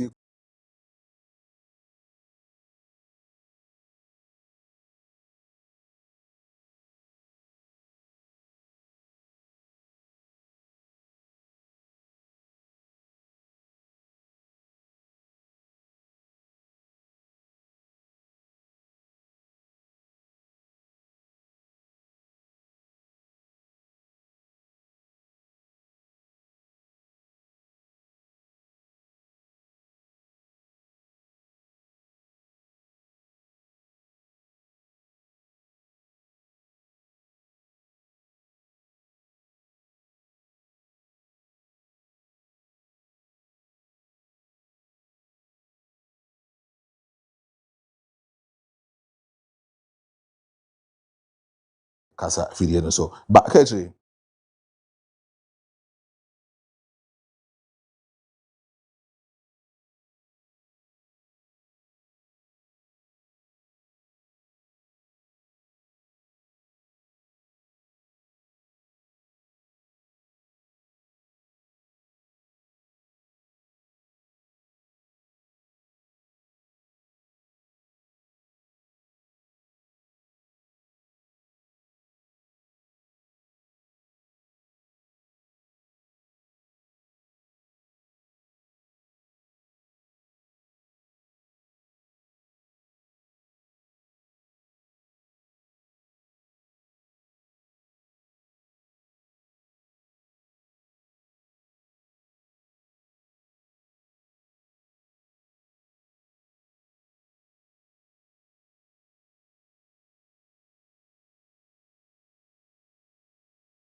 To become the May 14th. May 14th, yeah. Okay, it will be May 14th. Okay. 14th May. 14th May, the 1 year, exactly 1 year. So under this particular month, several months, however, by MC Ewofin South District, what are some of the challenges I would face within this particular matter or AMC or offensive south. Menya medasi answer na meko yen komodi no so no yemfa aseda matwedi amfaso amana de so atoye na mfa ntia kese ma me party for across the country titiri offensive ene ne empatamu from the branch executive to the constituency executives sympathizers ene omo abe new converts aba NDC enam ye numa pa ye no ho sasa da bi MPP de na ehudu hada sembi na omudi na da ne futu no mutugo mani na omo be kan ho nyina ye che omo sonko say NDC mu de we never say never. You never say never. Yes. We are promise keepers and we are always on point. The intimi yanka the bitimi na yeka and I take decision the generality of the citizens in one mind no be nya mfaso na abo manamna apomako enim and intina NDC we never say never no.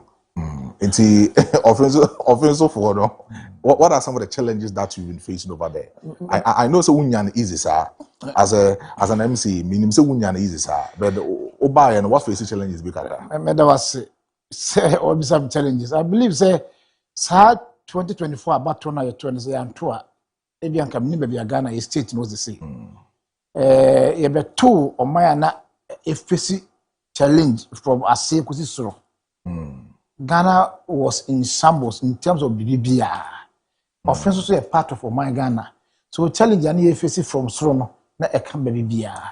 Nti you ba offense no empate mu a me kan maybe am beto ya na minim say 8 years administration twam no the way no say cancel my nima no na ni kwa say wo ho na beto na yam sisi na ya awereko na yisun say ye gi obi ade a ye gi ni o man ya nyina ye de ye japade na say the man say hwe so a so hwe so say the ni ho a e be bo odin papa because the MPP people be in the past 8 years na ye be take over no na it say o krama na o kra kwanto bi o mutuye honorable Komoya Wodi, are you talking about the country as a whole or offensive impact on Mwanza? You can Ghana, offensive part of Ghana. The intina here about 2024 in the history of Ghana. What was the atos abani misada?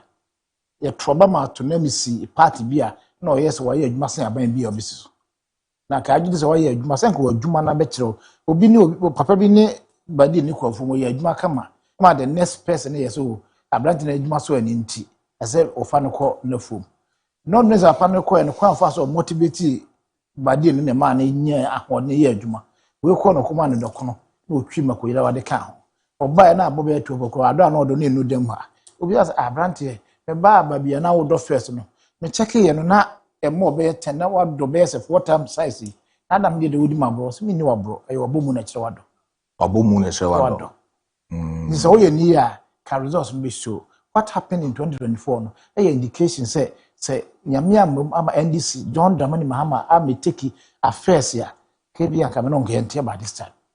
Now honorable I know say district common fund biaba and a nyamba. Oh, like I said NDC we are promise keepers. In the history of Ghana since I started in 92 Miami party from 92 ababe kaka common fund e dey mpuntuduma o assemblies no the aba under NDC second coming we no and John Dramani Mahama no e bin sida enti ababe dru ya dia ya adwuma nya sa ababe because ababe dru dia na sa afie na aba ya start ya adwuma matching ya ma come from third quarter aba aka last one beba ya expecting the end of this month beba enti o check common fund na obetimi aka de buy offensive south today buy e scale mood as at now roughly me check here there first second 10 ye keka mo ska ababe di ensem no bro figures of the minti ga be 3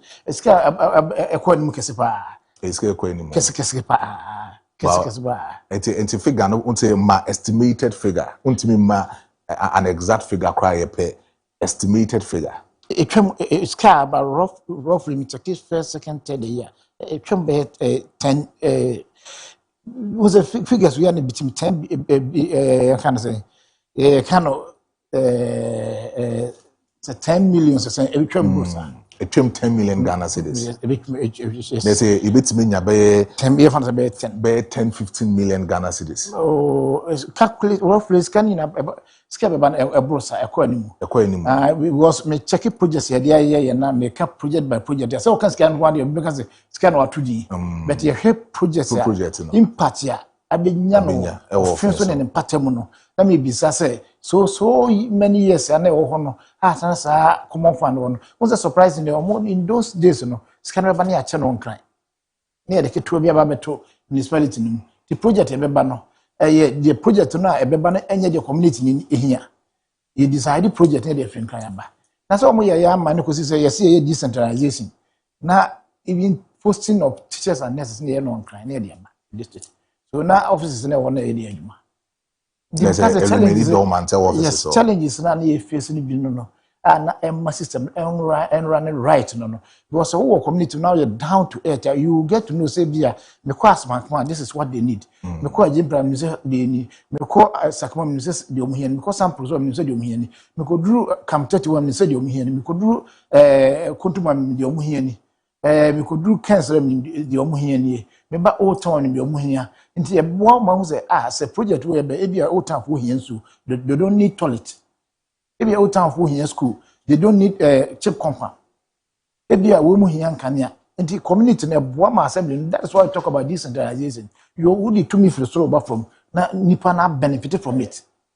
Government at the local level. So these were the challenges that we were facing. And with this common fund policy now, about 90% of this can ever from a media year. Abua ama obi a feeling impact to say you better take over. You must be 1 year. You better take over. Wouldn't even kind of district to Ghana ha. You 1 year. You landmark and as a signature anyhow.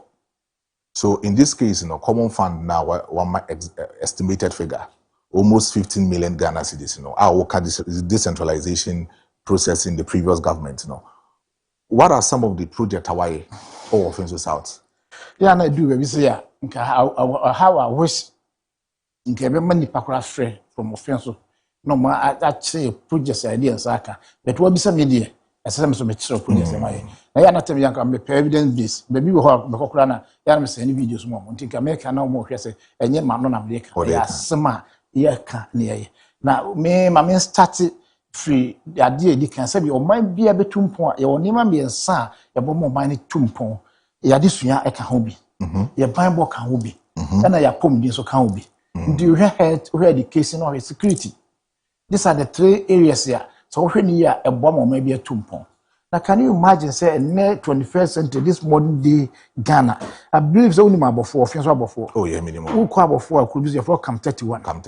When you say this modern day Ghana na e ko sa Cam 31 na e JHS1, JHS2, JHS3 omi atimiase. E wo Cam 31. Me catch ro.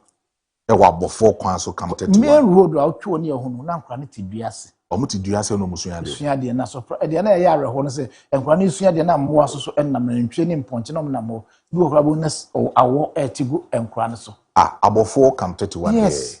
Yes. Me no kasa because of your man Penny John the money Mahama ni vision ni na ni so ade hunu ntia your person development ekoba bibia because your kasa o man developer there should be equal opportunity in terms of say your projects any programs you know be benefited at the expense of others because o man be ni pa bi ntia bi obi okrokito mo na develop okrokito na e ma press pe okrokese ni e reduce rural urban migration okọ Cam 31 as fam na o kan ye ko duru ye hu say ha adwen no ye say ye si abrosan school ye 6 unit a omoye ase komo plaster so omoye omudi nua egu so within the period of time obi owo ho bia free no find as American onko Cam 31 say NDC buy within the space of time there na ye no there's a West school die no yes school die na omoye abrosan na yesi no okra I think say community ni okroketo a o check here abrosan kwa na the first of which kind e kosa kronu enti eno no dan na omusi o man complete and as we seen from the scratch dan omusi o man complete you started from the scratch o me phone so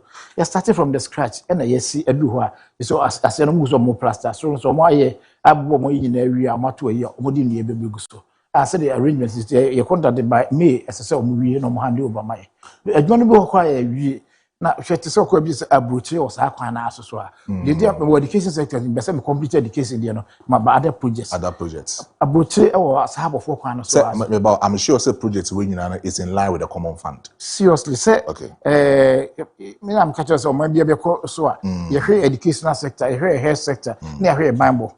So and I'm saying you say these are the key areas of my development ye nyai ento from ye ade da yakoma so ye pese making it better so the be ya timamfo so be nya ho so papa. So common fund projects are by what shall I say? I know say Camp 31 West schools health sector. Me a school no because my see Camp 31 there na say I say no kwani the only school I see. Inti me pese ka me educational sector projects na ya cause do free Camp 31 ya kwa abrochi so asa kwa na so. And so could you believe say ne modern day and na ko hebe bi ankora tese GHS wo esua dia and from ba boy say adesua ne adechina na stop. Also so you see 3 unit GHS block I want during any toilet ya or my boss why bibia plaster on the windows ni bibia se ma aka paint keke na ma hand over my enye no nko a 3 units. Yes, a GHS block office staff room toilet any urinal ya ye ni nyina awi ma complete ni nyina o ma aka painting keke wa ye bibia awi aka painting keke no hand over my anu fi ho a ukọ ba village friend na ma yeah how dey kwa dey na abra ko so wo mu se kuna di 100 years and school nancy hoda the nearest school na ben na man nyame be kire so obefa fom a be di be 2-3 hours imagine akwa be 3-4 years of person ko kg is na nyama fo no ko nyame be kire na o makosu ndi na tie say parents na mo person mo ba school krom no se nkwa no du peja na se o mu jai o mo dwo mo ye no ho nyina no no nkwa no be school na fe mo fo mo ye nyina na akoto are basabios so be hwe na school na o san hwe afuo no so no ababe in the state of dilemma. Into the year and say bit my school now proper so started with KG. We KG na some na start KG na omo ko enu na the other year better so. Me no ka say buy is how within a space ye see KG na wi ya competitors wi contract na hand over my aka say ye be commission so ya hand over my GS no my say ye import no say bia no ya beginning of the academic year so if you hand over now e dem omo kra no mutim nyai eno na amana delay ye wi eno de nya say afi ne ye baba ho ye wi na madie no for the first time in the history of Nama, our many school dine, our Kromo, by that period, yeah, and so in the toilet facility, and we na account. Wow. We and so we yeah, yes, we are because my area, we are in videos, okay. Yeah, we are complete. Okay. Contract I hand over. I hand over the amount. So from Nyama, is that any? I know so through a Papa Mia. What the legacy project? When I say governance is a continuous process. Yes. And NDC and him say I might be back, no be a project here. Your money taxpayers money no dear room. So we can't let those projects echo waste. Because I'm probably offensive and Papa also AME Zion. No more JHS block more. And so yes, 3 units now was staff common room, master's bango, and then a washroom account. And so we do base level say a kai. I see about 8 years. MPP administration mo ntuma pom zanka e bai ya ba be complete sadan no ya bosso na the exam na ye unique no say room bia the ceiling fine 2 and above that's why making obi wan pa me na say oh yeah man ko ye desire so that's why making say literal ya complete ya wie that's the only thing I can say ye be official commissioning na school no has be dem kwanda so mo use but I can say ya assembly no e be commissioning ya boy chiri dia mo kura. And we educational sector projects are buy within the space here. I'm offensive. Into empowerment, the legacy project. A legacy project. Okay. I complete. I'm a complete. I complete. We empowerment. I think you health sector. Health sector. Health so there. We say yes. Your health is your word. O my beer Japadi and o my beer secure sombo and na pom din. O my omo din no ma pom din na mutimi adwuma e ma sikaba e ma mutimi nya bi de kwa mo na mo mani tumpon. This o man betimo tumpon as say ehwe ne me betimo pom din akoso no. Wo health insurance na uni access to health baby abekọ sa ho yare a waste. Wo people be kita obeto yare onya yare sabia enko. E ba e hu se okọ abofo a omo wo clinic bi ho. Na omo yes omo si ward and it started with the previous administration no. Or yes we see ward ya brosan be ma ne memma ani nima bebrewum almost start ase no omo ndima complete ase no kra no ka se ya ba be wie sa brosan no aye bibi o ma wie ama contractor na hand over my aka se so be hand over my hospital ya wie no ma wie o above ya wie hodie no ya wie nyese ne ma wie ya wie Yes, serious. So from your statement, you first of all made a statement of clinic. Is it a clinic or a hospital? A clinic. About 4 days a clinic. A clinic. Yes. A clinic. Na AC ward. Ward na yes no. The bit ma bo ma obi yare na say editing na e man ka wa wonya biada. Na no ho ahenha. Na previous administration started some way na brosa. No mo start ase no ase for ntimi anya. Enwi. Ntina ntimi enyusu. Na yakwa complete ase no. Ase nsi soro ni nyina. Awi aye no modern world akodu a okra say yembe so mo videos nyina wa ha e won phones this year. Let's say honorable Nkomoya Woody, is it that the previous MC did not start any project and now buy was starting new project? And I say project or chance here when we and now buy and all to us so apart from these projects. Before connect the legacy project, yeah. And my kana yako am AME Zion. And so a legacy project yeah almost starting the 8 years. Na the legacy project no the and say afibia ya just within 1 year bia na at least enya kura be 3 nti eno no abofo de ne ka ho bi eno no mo previous administration no start here enye MC mo government MPP and start here na oye ase no mo ntime nwi ne ba complete eno ye health one the whole health sector no the SSM we health the na ansan maba other sectors yes we buy no ya started 2 cheap compounds back wo wase the not just a cheap compound. Your sense of quarters ya kanwa sebi omo be ye adwuma nya bia ni ada me ko ho as at last week Saturday m kudo no omo de enua eguso ba ko wa wase na ba ko na mo wonti ni nyina omo de enua eguso se omo boso contract no indicated by May as omo handle over my ndi omo block work ni wi omo de enua beguso na afi omo ha se no my plastic de kan na afi. And so you're starting now a 2 cheap compound with quarters facility and managers no commitment Hawaii. Ada. And you know your health sector. No your buying boy is security. So both offense watch and your dad will do embassy, who do offense was man come out. Police office be edifice is in one. Obi baby sam say Chambany sees Adam was or Chomo de be an abject maso.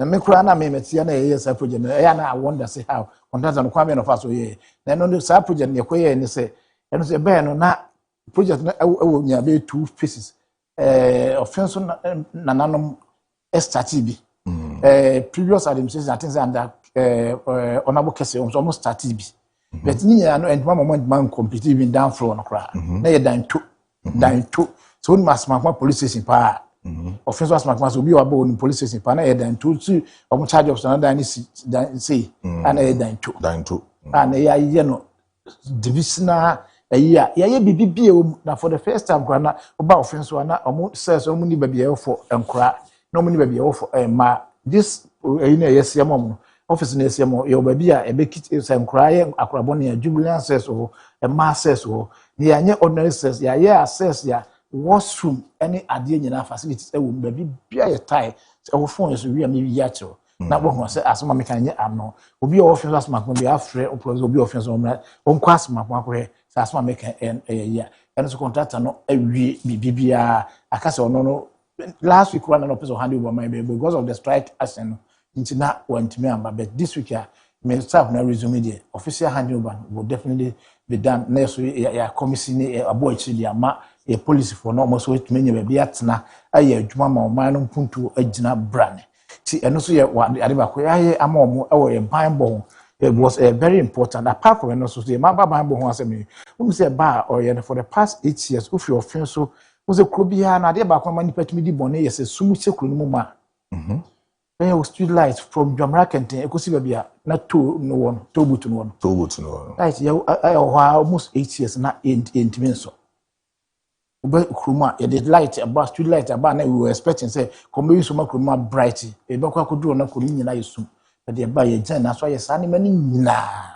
ma kodu kruma se be bibia ye lighting o koba how new na eno makaka ne asem so ma mensa ba woni se ye ba so ne more than 20 communities here omni light MPP aban try say opeso the light but na rehosme woni se eno ne the sub communities no yes it is ko ba bi say amankwati agamba biankonta suboy bekum sa villages in kitinkiti na kania any about more than 20 of them and no cause ye na so about 15 communities e connect omo to na year they say they aka ye meter na dey bobo down amom na fe e twa light na dum say communities obia transformer dey so ya ye internal wiring na awi aka meter omo register na fe omo dey abo na asase aye adwuma na me na me ka se bians no ba omo ye say previous administration dey say obebo omo light na ye ko na rehearsal so omo sisi post na the cables will go from for 8 years omo ndimanya hwe minimum contract no so omo sign nti ma post ni anfo kura wiwi bi na wapemu asem ebisa de nti a project no be Tracia one of the self projects be no moye contract and be no mo Tracia afi kokora nya document towards that contract nti ye buy na within a space of time na ya ban Minister of Energy bo amenya company from China Water okay o mama be ye communities nyina o na ya anyame adom sa communities America nyina no ene kanea for the first time o mo ba be experience light na esesanke o mo ye ho adwuma nyina wie kura before February but meter no na ama ne delay but say where am dey kan dey yoma ye ni nyina awi individual households almost ayo mo dey the meter no ba wie na say light me use a commission kura you people be part of it na aboa ma as America na dance dey ide honorable mama bisa o say I know say 24-hour economy the government is aiding each and every municipal so betima build market e wo ho no betima aboa ama 24-hour economy na team ya boost wo it's often so going to expect and that is going to have the 24-hour economy market every district across the country a part of the 24-hour economy now since I'm catch us NDC we are promise keepers the bitima ye ne kan de ntimi ye mo so na akwa ye say e de amanyosoma ye nada sky the base project in Kwano, about 80% of sales can enter your account. Or my tender in every the call for my acceptance or site anymore from now. I say, I hear no new town, maybe a new town market, no honor, the 24-hour economic market. Now, offense so none of them who say more commission cocotte runabout. Commission, no more cattle. Yes. Now, what's that project about? Me that was say. Come say, yes, say, nipa boni edi o man so man si apini. As nipa papa so di o man so edi nsani adomba. When we say project on we no, individual be na fato no say, want to contribute to my abo o man no puntu no. Individual offense. Yes. Sir. Yes. Aye why? Me yes so say nipa no ye familiar mo nim no.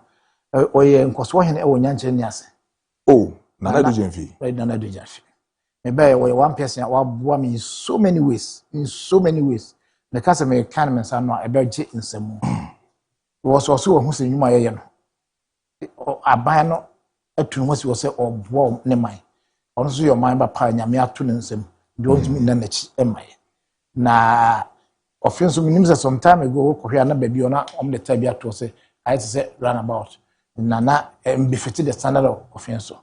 In terms of no, honestly, you bit my idea, picture the image of offense, say, obey sad, Eddie, am I? Nasara said the Bayako, the Bedio, a bed woman that was I careful, said the was acquire Quanaquia Trinity, be free, but a fork, be free, bones, be free, abosu, be free, massy, maybe so free, St. Patrick's Hospital dancing, the one that care for a cast between me with my crash. It's a runabout number and bois direct or moma and the my command on ordinary pay and a yaman. These are the contributions that individuals who offense so a bois offense of my impuntu. Wow. There's an anasha more a so mopile offense. Wow. Now, my name is I know so offense, so we have a lot of activities over there. But the issue of unemployment is still pertaining over there. What are you doing to help curb the issue of unemployment? Me da sepa say ade de bia keep on saying say edu abibia change ba na fa positive change ama e momane bre before NDC if you power around 2016 no na unemployment rate was less than 8%. So abai na otwam no be take over no o my word say obeboa ma mabu anya adwuma ye omanya adwuma bo abu so ma hafo be frem on na ne kwa be pe adwuma oman Ghana ha so ne nim say any so free so no na at least unemployment na reduce from that you better number less aba be 5-4% so that yes we better some mema ne mumo aye ha mai But to our surprise, the money here one say, if you check your records, now if unemployment on 15%. Now, Dobona say, when to me I'm a tisso, that or the BI I bet come home. Offense to a part. Offense or Mabuno who John was winning dear with my ear, Jumapa.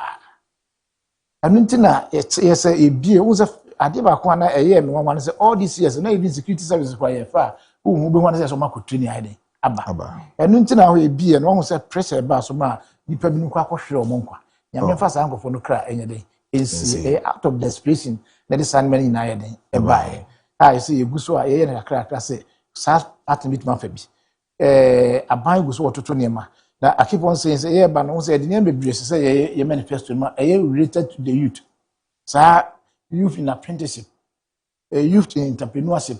This coding system I try mama or multiple developer my website near kaka ho this enkoko nkiti nyina eye project ya na ye de grow ye manifesto say mebo na mabunu dodo na omo pa adwuma bia bind me for mo betuma nya bibia ye kopim say bia other opportunities ye den ebeba and ye buy no through to our west no nema ye ka say bia nyina egusu a ye ne kakra I think say bebe 3-4 weeks ago na offenso omo youth in apprenticeship no first part in Beji omonsa enema sewing machine and hairdressing machine a wetim dia start omodwuma na omo no omo sua adwuma no unim say ye de man ye difference omo sua adwuma no every month obenya allowance kakra dia support no ho say be ya emeka say na ni be ha so obekwa adwuma masa na wo che adwuma so nkwa nyina be yeto mutinsa amamu na nkwa na say wi omodwuma na definitely ebesa ya amamu be bia sika omo de be establish omo no enkoka so wo sua adwuma na wi o de akokka kafi ene one aspect ya de bua ama mabu no omo tifie no omo afuma na you started this in no first batch aba ama eno so ya che and on average no de wanya kwanya bia 20 binya 30 ene de kan ho eno so ye ade de ma free so to me hwe so ye na se omunyini na se otomba akura 100 na 20 a wi wanya 2000 which mean started bibi kakra amrako eno so free ho a private individuals bibi ho so omso e boy equity other employment is your offense say here offense ko for their company bi aba obeye factory be produce car tire oye oguso o sisi facilities sani man ba abema ankrankro mo pa adwuma bi manya bi see abofo dum asia obi ba be quarry sa sabi ye mo pa abo me ye de akwan de kan no obi hia nipa amamo de aye adwuma eyewu a be create employment ma mabru bebre mo fi a mo so anya bi aye abanzo guso aye process enche o me clear amenya financial clearance ama teachers any necessary o so we school mo fi a say a form no ya form na nyina e reduce pressure na ewo e system nim no the asan ho asa opportunity na be bia no o the old disable bi offense bi say push ne ko bia no yes e be boa o manya adwuma I reduce the rate at which mabun enya adwuma no this 24-hour economy market e be see e be running from 6 to the next day 6 and so you are say people way ama mabun so atmanya adwuma na ensa ni adwuma abon sama na adwuma ya so ati ama yeso ye hwan high was so ye penada doma no de kura no na so mabunu eni adwuma ya you can sleep uni asumbe was there bia no e undue pressure eden e boss Mate, ebusuya for when ene waso guso a wo hwe Fache TV, Fache Daybreak Jumedie ena when ene waso guso a wo hwe na wasanso 18 mene Honorable Frank Owusu Amwa MC Edema Offenso South ena menya no wa ha mene no edi nkomo na me Kyle asanso aka cha so Jumedie no ye twegu live on Fache TV on Facebook mpacho bomodia na fa o message no efabra mekenkan ediama insem bise bia pese ubisa Honorable ewa hebia no de ba betimi akenkan na ebisa ede ama sanso so na ye WhatsApp text line no so ewo ho no betimi ede o comment ene also opinion afa ho no any question bia pese ubisa Honorable Frank Owusu Amwa obetimi ebisa no afa so ewo WhatsApp text line so ene go screen so ewo ho no na edi nkomo ewo ho no but Honorable it should be a rise or offense so but me pese or clarify because my whole story but I want you to clarify that issue. None other than me who say youth or more offense especially above 4 and offense so arise or more kase nkrofobi do mo set netne nana dwamana kenten say wama nkrofobi asase bi e wo offense so ne abofo a se bi omo betu galamsey na emom no enya galamsey na ode galamsey na ombetu ho na emom clearing site na omobeye o sa issue no wo as MC what galamsey be issues kakra o niam dase o can say about offensive youth any offensive mabunu bi na me tell me say ade aya na a serious pie misinformation enya no kreda say be two galamsey offensive say ya chiwade kese pa es ade no ni won pese omo ye legal mine kra no omo ba omo nya kwan because o man that opportunity be lead to the other yeah ade a offensive any sudden de ya chiwade kese se betu sade no so make say abofo no se obi abe ye kware abe payabo ama aboa ama mabranya adwuma ye my Greek department ko ya assessment farmlands wo baby am ba ye kware no ama mo de obi adi no om de ama nipa no se be betuma pibu ama mo aye den apayabo no na aboa wo so wo friends no patim na apayabo de aye adwuma is obakumase otwem ko barekese hwe ka ubo so se ye wa abo no ne be paye ho a e be reduce ka ye bo e de pa abo de ye adwuma ho ama nipa ho ahen han nti enye galamsey e kware no ma be query no ma yes ana nanom kra so aba be ka a clear system no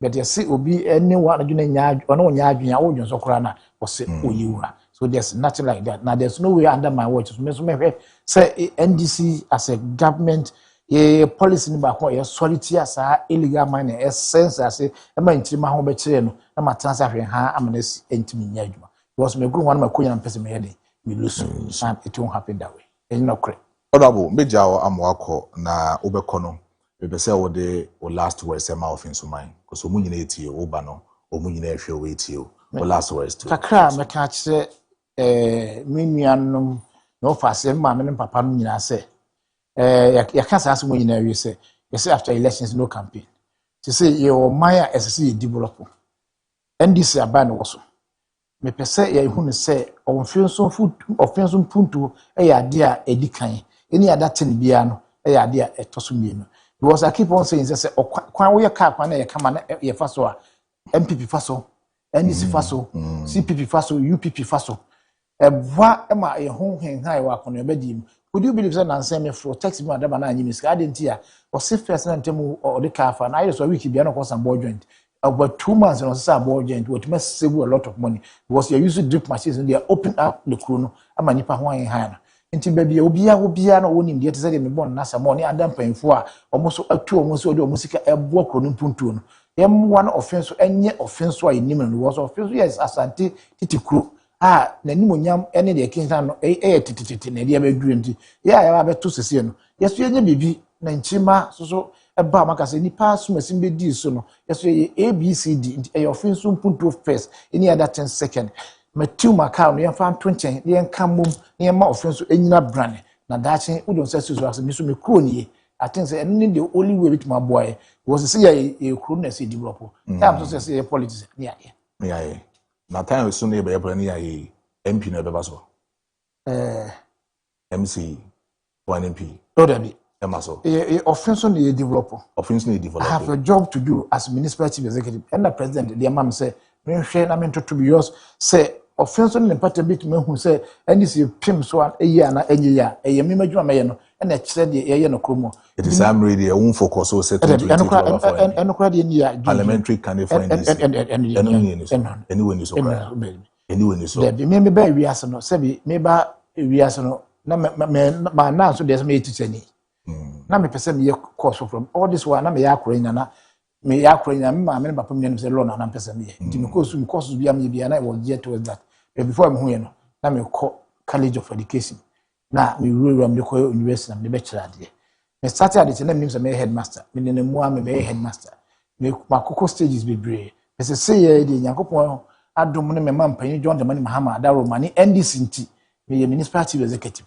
pese say ye ma timamfo nya ho faso that is the most important thing ade akabia no enyama nyankopon na nyame na kire de ode be ye bra ne mre beso Mate nyankopon na be kire de obeye na mre do so a e de bi hu se ne be besi yakọ e wo Offenso South municipal therefore mene honorable Frank Owusu Amoa MCE for Offenso South and then mene no etwetwe nkomo kama e wa no we di nkomo bebre e de afa Offenso man ho we di bank that issue concerning galamsey issues e koso e wa abofo ene ho nsensen waka ho nsem nyina e wo ahanom now say se mesen remwa ye bedi nkomo biem na nkomo no ye bedi no it will be about my name guest and me pandit amenyo mo e wa han ma menyo bedi nkomo bafo eje prepare ebeba and afin so George Opoku Amponsa enso beba na itimi rura nsem no mu eyi energy sector hono issues e wo hono mo sanso na rent issues nyamboa April 1st nkomo no anodin 6 months na ye de ama landlords for no kromo hanom se omonji 6 months arrears na omontimi emboa ema tenant no omoso omo enha omo e wo kromo hanom sa law no ebetima ye adwuma beba bema bedwafo ebetima tena se edi hu nkomo e wo fachi Daybreak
ye edi efremo menya Mr. Joseph Amwa ono ene Ashanti Regional Chairman edema UP amanyuko no ono ewa hanom sanso so ena mewo mira ba konso so George Opoku Amponsa ono so a part of NPP communication team ono so ewa hanom a me no eba bedi juma ewa hanom ena no yeba betwetwe nkomo maka cho se hane yetenase a intellectual discussions ena yeba bedi eho nkomo ewo ahanom na ene nkomo no we are actually basing on Nkoma Ekosoa Nyameboa April 1st Red Control the article 1963 amended in 2020 and no baba yemra free April 1st and no baba yemra ketin ewe so say oye landlord na say oje sika na say obi rent a dan ewo ho no ma e so 6 months na mom no more 2 years any 1 year niema no yetwem no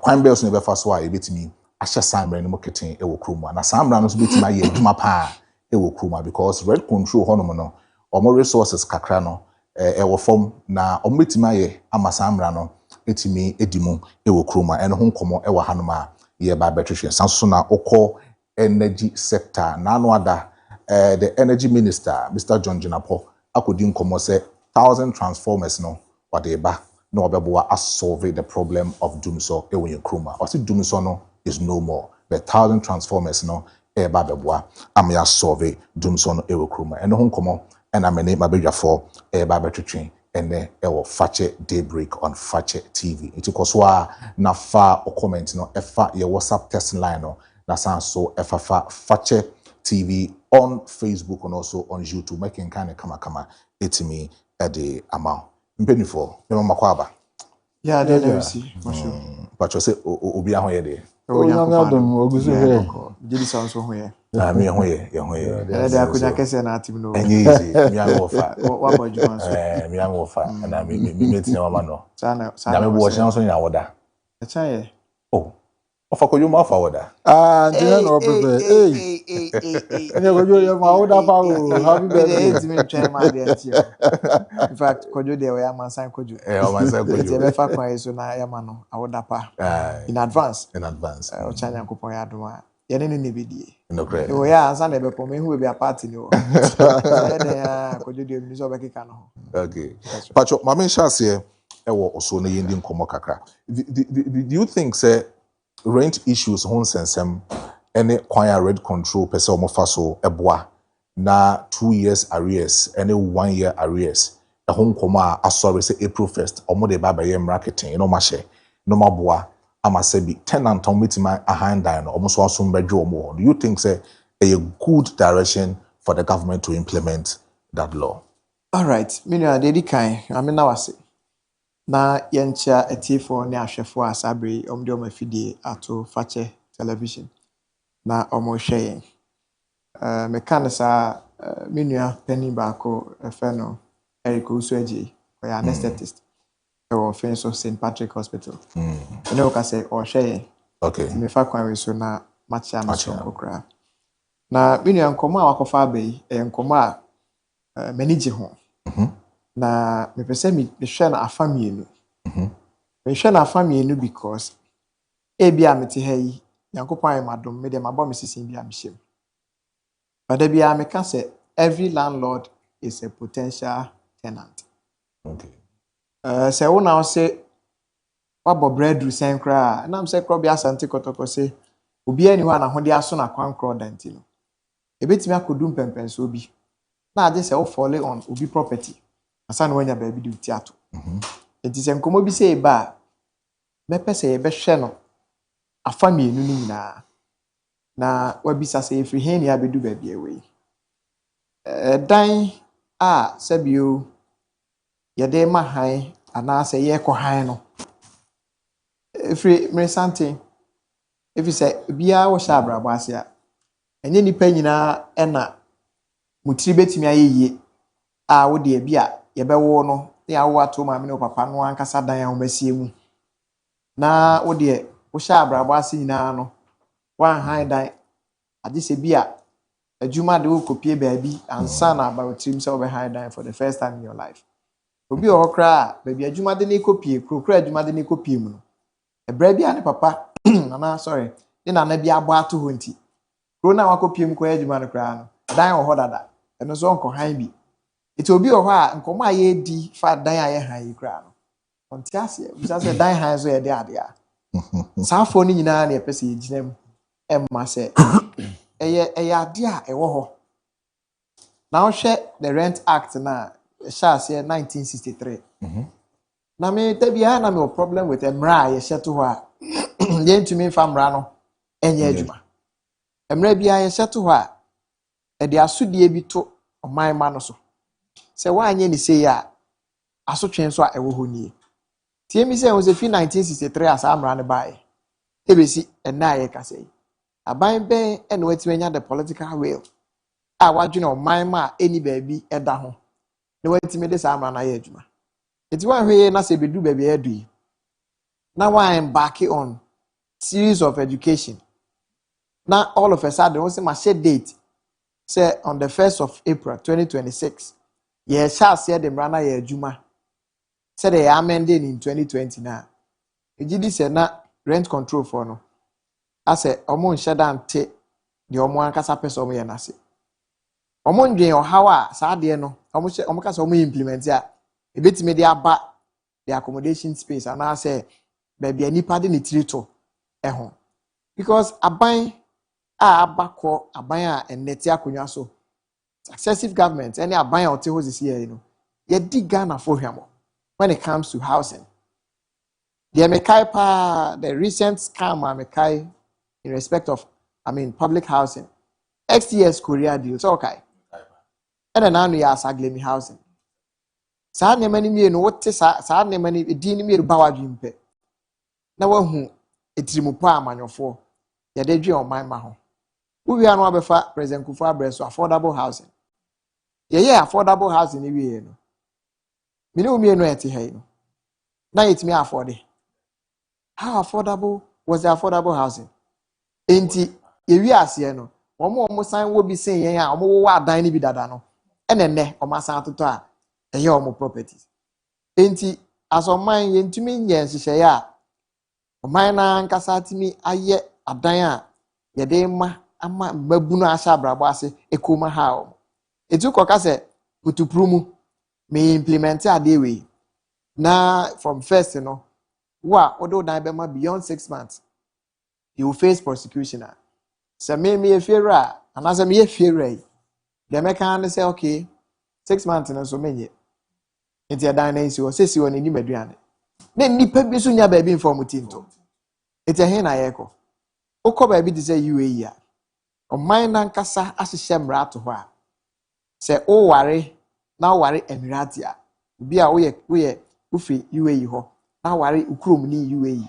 woyɛ bema ware UAE ni ba oman na nkasa sɛ de MC betena ha assembly no ebeba waye fro ni bi opopon ba be che wade uni wade de be che edan ho krata na de be che sa ban ne se waye sutie na waware ukrom ni na pese yesom no etim enti ye che wade je obetia no na edan ho krata odu ani che adwumera kwan no ho nyina adan ya peti ho nyina ya adan a ye de ma nipa afi na omo sha brabas Ghana ha was answer no ha ini answer no omo ye nkramuman a be matimi ware ba ko mienu miensa enan omatimi aye answer na to ho so wo so be ware Emirates enan a obia e be ma ne dan ni bi because omo hyehyɛ mu no yesi be ma ne betima ware enan nti dan ho krata bi e de ma ware fo bia e de oba din na eye tu ware kromo fo nko e be ma sa 4 tu free dan we mu ko yere pani wo ko de otoso ko a nti dan han enya ade abadwini ho bia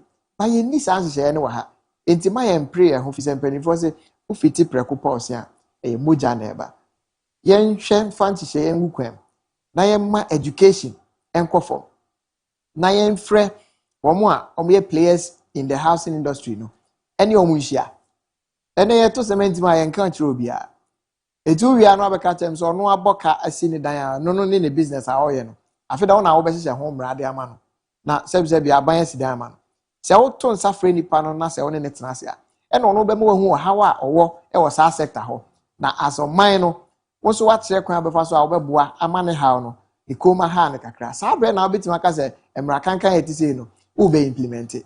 Then you say within this short period, now I sending notice say, oh, be shas no I said then. With the chaos and a bebo mind. Nkofo bed da mountain, said they who abroach movie money at the idea any penya baby. And it's Mr.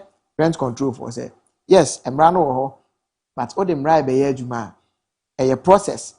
Sasa we share date from first. If you negotiate 1st April, how many days? I mean, who does that? What is that kind of implementation? Sensitization be na akoso. Ana omo da sorry na no hu ze emra bi wo. Yen to ye bo ase. Na yen fa oman mani nyina mfam. Kamo betima beje fache airtime. Na mo run you through. Said they 2 years, any 1 year, any more. No. This is so ben na de bre wo mo afi no mo sha brabo ase. Na wo check Ghana ni ye bete ase awia. Afi na ye be kosa level. Na nya so 15 ya was 6 months. And there you say yen sa emwa omama. Don't you think, say, for so landlords, normal reducing or more rent allowances in the soil, a bit discouraging people from investing into housing? Yeah, what can simple? There's this a year cost about SIM card registration. Research Kakami, me say, so obo *404#. So when they registered, correctly registered, yeah. It shows how they are registered. The who has all got good lies. So our station be so you know, empty and I say tell us and I say yeah. My phone's cram me too, but numbers 3 also. Two they fully registered. Back on me ba mo say enyanya ready. I need tell us.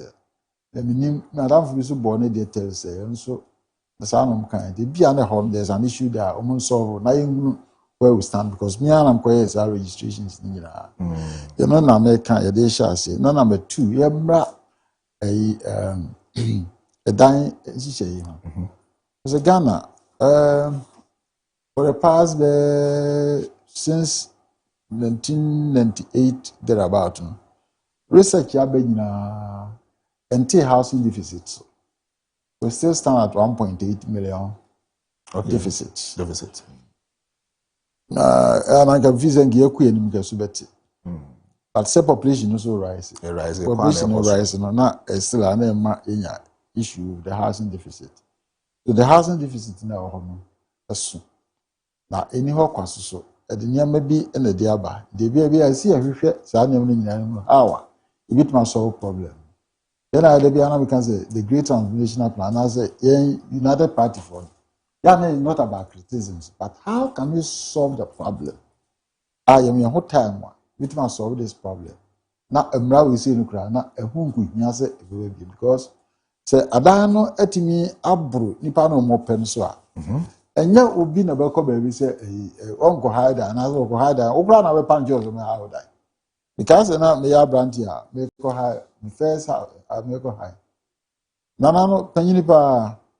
I was me na me person me ma be biatna e no dim ko na so na me pe na so na say no se me de na nyu advance bia na bo sumi bia dan so ya fam sika we am danas na e bo am pa me tren fi o che kakra nsa na nyame ya doma me am pa gusi me that time no senka o kan so ba gima advance anke be difficult am at that moment.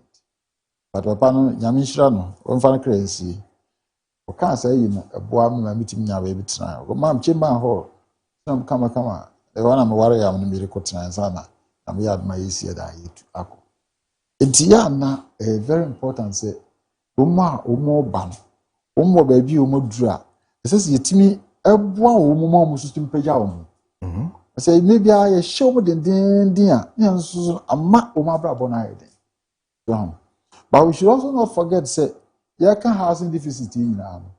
The one so yeah in the urban areas. Urbanization now creates our housing deficit. Let's say rural areas. Rural areas. Rural area they always see we never be other. And say exploration we were bupi side one. You see now you travel 3 months. Ya baby come on. And no cry urban no should be universities, new hospitals, these projects were and as a home area no a dino a boarding. Say a pull factor, a pull and push. Yeah. Don't be at the end when I chat in ban. Omo ko hono mo a na ma hono akreti an issue. Dan ho boy. E ba ho asase boy dey. Ndi ni nyina no gina ba bi a wo ko. Yeah. Enti se yetimi aye enyema bi se ya kwan ni enyema yetimi aye na de demu a. Edu me bi a ho hia se obi kra be move from ba bi a owo no a bi a wo ti cheaper yi no rental place na akọ because oko no wo easy access to the place. Abuchi obi ti ha oye adwuma kono no anaze ayi nkoko okoba da bia yeah because kwa na ye osi mu a within 1.5 hours no akwa na mo osi mu anu o saba wa ha be kan say ye kwa ha ya ba wa ha be kan say bia ye okono e ha ya nso na ekirikiri pa ba kwa na ye nti no se bia kwa na wa baby out here no comfortable staying there nti ye no ye one first na say ye hwe because ti ya hwe sa urban eyi as you jam see say you can see we are always going to have this problem.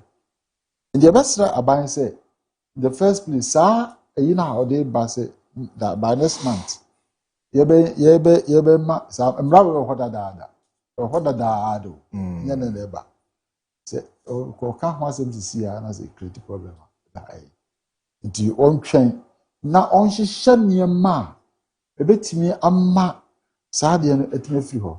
Number 1, say na menu you can. You can affordable houses, is affordable house. How affordable is rather avoidable than affordable.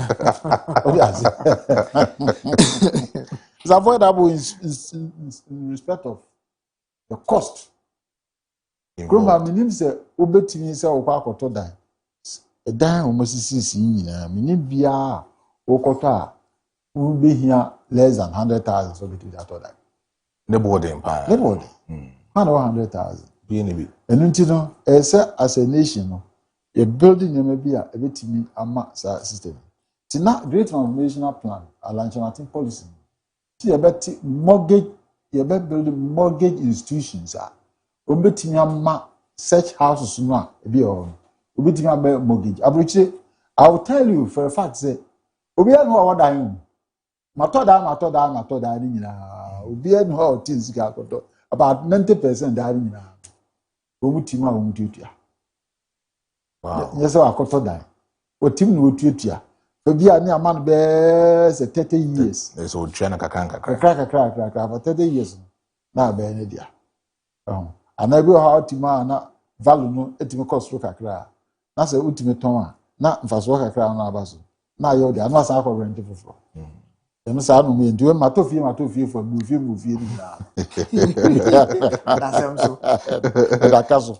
So until as I see making sure because I see who say urban drift no move is moved from 34% to about 65%. Yeah. In Accra there is moving to about 90%.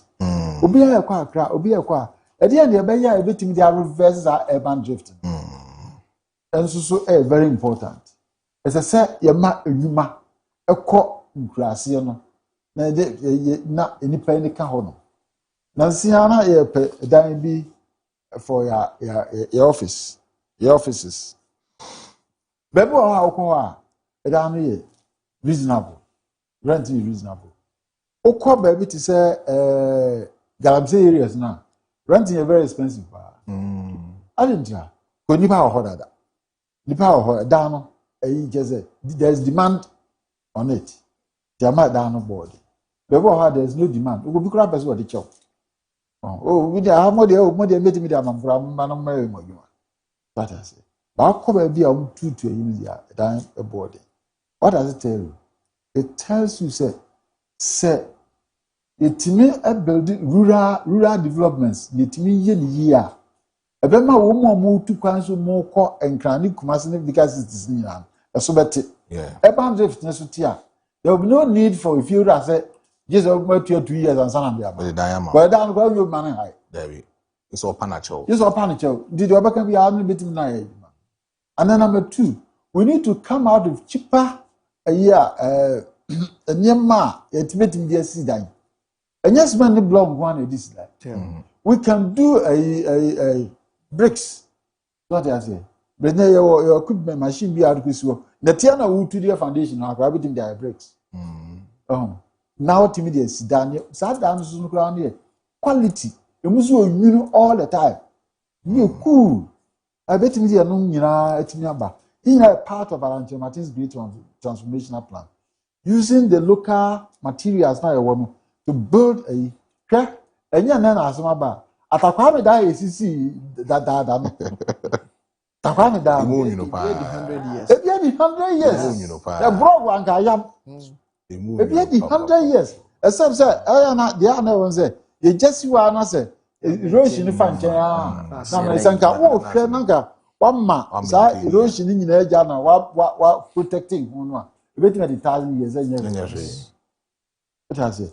And until you will local materials, you bet in the area. You know, I say. So ya na compare the free half free. I bet Mama Dana cheaper. Your crop may be billion water. Because Omar built a very big industrial hub view, Char Hills. Now, Omar Missia, when young crop we are China for university. Now, baby, I'm crop for no be done. Oh, very simple. Baby, I work as in bed done. Yeah, Diana, and now we yes, any very simple. No must come on the Sasusana. Work as in other. The simple things a bit in ya, but they cheaper. Then you part of the great GTP, the Great Transformational Plan. The policy say, you better making sure the urban drift, you better swat, by making sure that industries, one district, one factory, you somebody, I'm not baby, agro parks, and in American, you're economy now spread across the country. So, baby, you'll be an corner say. Ube movies or kuku kesi. You know, bema urban drift in Sotia. Remember dying as a society. Number 2, the dance are also. We make sure say ebe issue local materials ya F4. Ebema dance are quality ya. Kobasa wo ton kra ne bo nko de din obi ntimi. And number 3, we also make sure say mortgage institutions ya build say be obi kopet dan ya to a. And yes, the BIS will call Tia and a dream away kakra. Easy so betria. Very easy so betria. Let the Ahota. This is what Alanchamasin policy is. United Party. No, Mr. Balfour J. Pepra. So Abekam Sawa. He is part of the NDC communication team. UP. Sorry, UP. He's part of the So also the Abekam Sawa. No. Ebedi inkomo ewo hano na but mami bisa Kofi Amoaben asare Kofi Amoaben asare and now becoming sawa ha me no ebedi inkomo na but mami bisa wasegwe. Okay, now when it comes to the issues of rental, is it likely say now no tenant no eba benya monthly rate when it comes to landlords no domo dan eje higher monthly rate so mo de eje omo and also almost so eba be yedin dia momo in terms of so benya dan high yo menua menase na menchia menua no mo anopai mama me akonya se mene wo mo emetena ha na yanwunwene Ghana ho anopai NDC ye national chairman Yera Johnson Esidun Katia ewo Ashanti region ya ebo a o share Ghana for se erade na dom na Ghana for eto abadema NDC a mantam bia etoma no bia no ono as regional chairman no obeba thank you to enti me no kase yi anopa sa abre ya no nkra mate ne se owo adwura oni nananom adwurafo ahia wadi ne thank you to dwumadie no ahyehye so enti obeba etwam mampon kwabre num nyina beba menu adwaben brother babia generasi adunkatia ebeba na enye ono nko nenam Ashanti regional organizer eye honorable Isham Yaw Alhassan Bonsu ono na meka se waye envoy da odi animu a okosiesie kwan mu na national chairman enso so aba abefa ehonom eti mamenchia sampanifo yi ene ye party etitanfo nyina menua Mami na wasibio na the omni say to say the minua no nyina adi kan establish no. Yes, Rent Actor. Ewo ho de da. In fact 1963. In February. Yes. Now here 1963 emra yehye no krom ha no. The Companies Act 1963 yede aye adwuma. Bank of Ghana's Act 1963 yede aye adwuma. There are so many acts yehye in 1963, 1960 any ade a oman no yede aye adwuma free sabre na besi sabre. Na yehu se saa emra ba ko bi no particular law bi no emi se ye gya to ho ache. Na ya Ghana ha no ye wo purposive way of approaches to law. Ye wo kwan a ye fa so a and I said the brain behind the enactment of laws in Ghana. Pachoso atiase.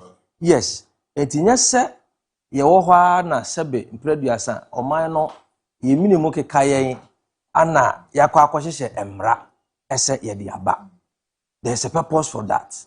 Na the omni say ye hu se empempi no ya na wono a erade ato wo nsem kakra na wo mwatimi asisi adan ne bie no. One, edan ne bebere wo ho a omo sisi ni se omo de bema rent. Eti eye business ena omo pese omo ye. Na krom ha no se wo be business a your activities are to be regulated. Mustudio amobie, there are regulations around the operational and as the operations of this studio and as TV stations. Menye sure so man be jam sa say monye de mo pe wo man obra emra.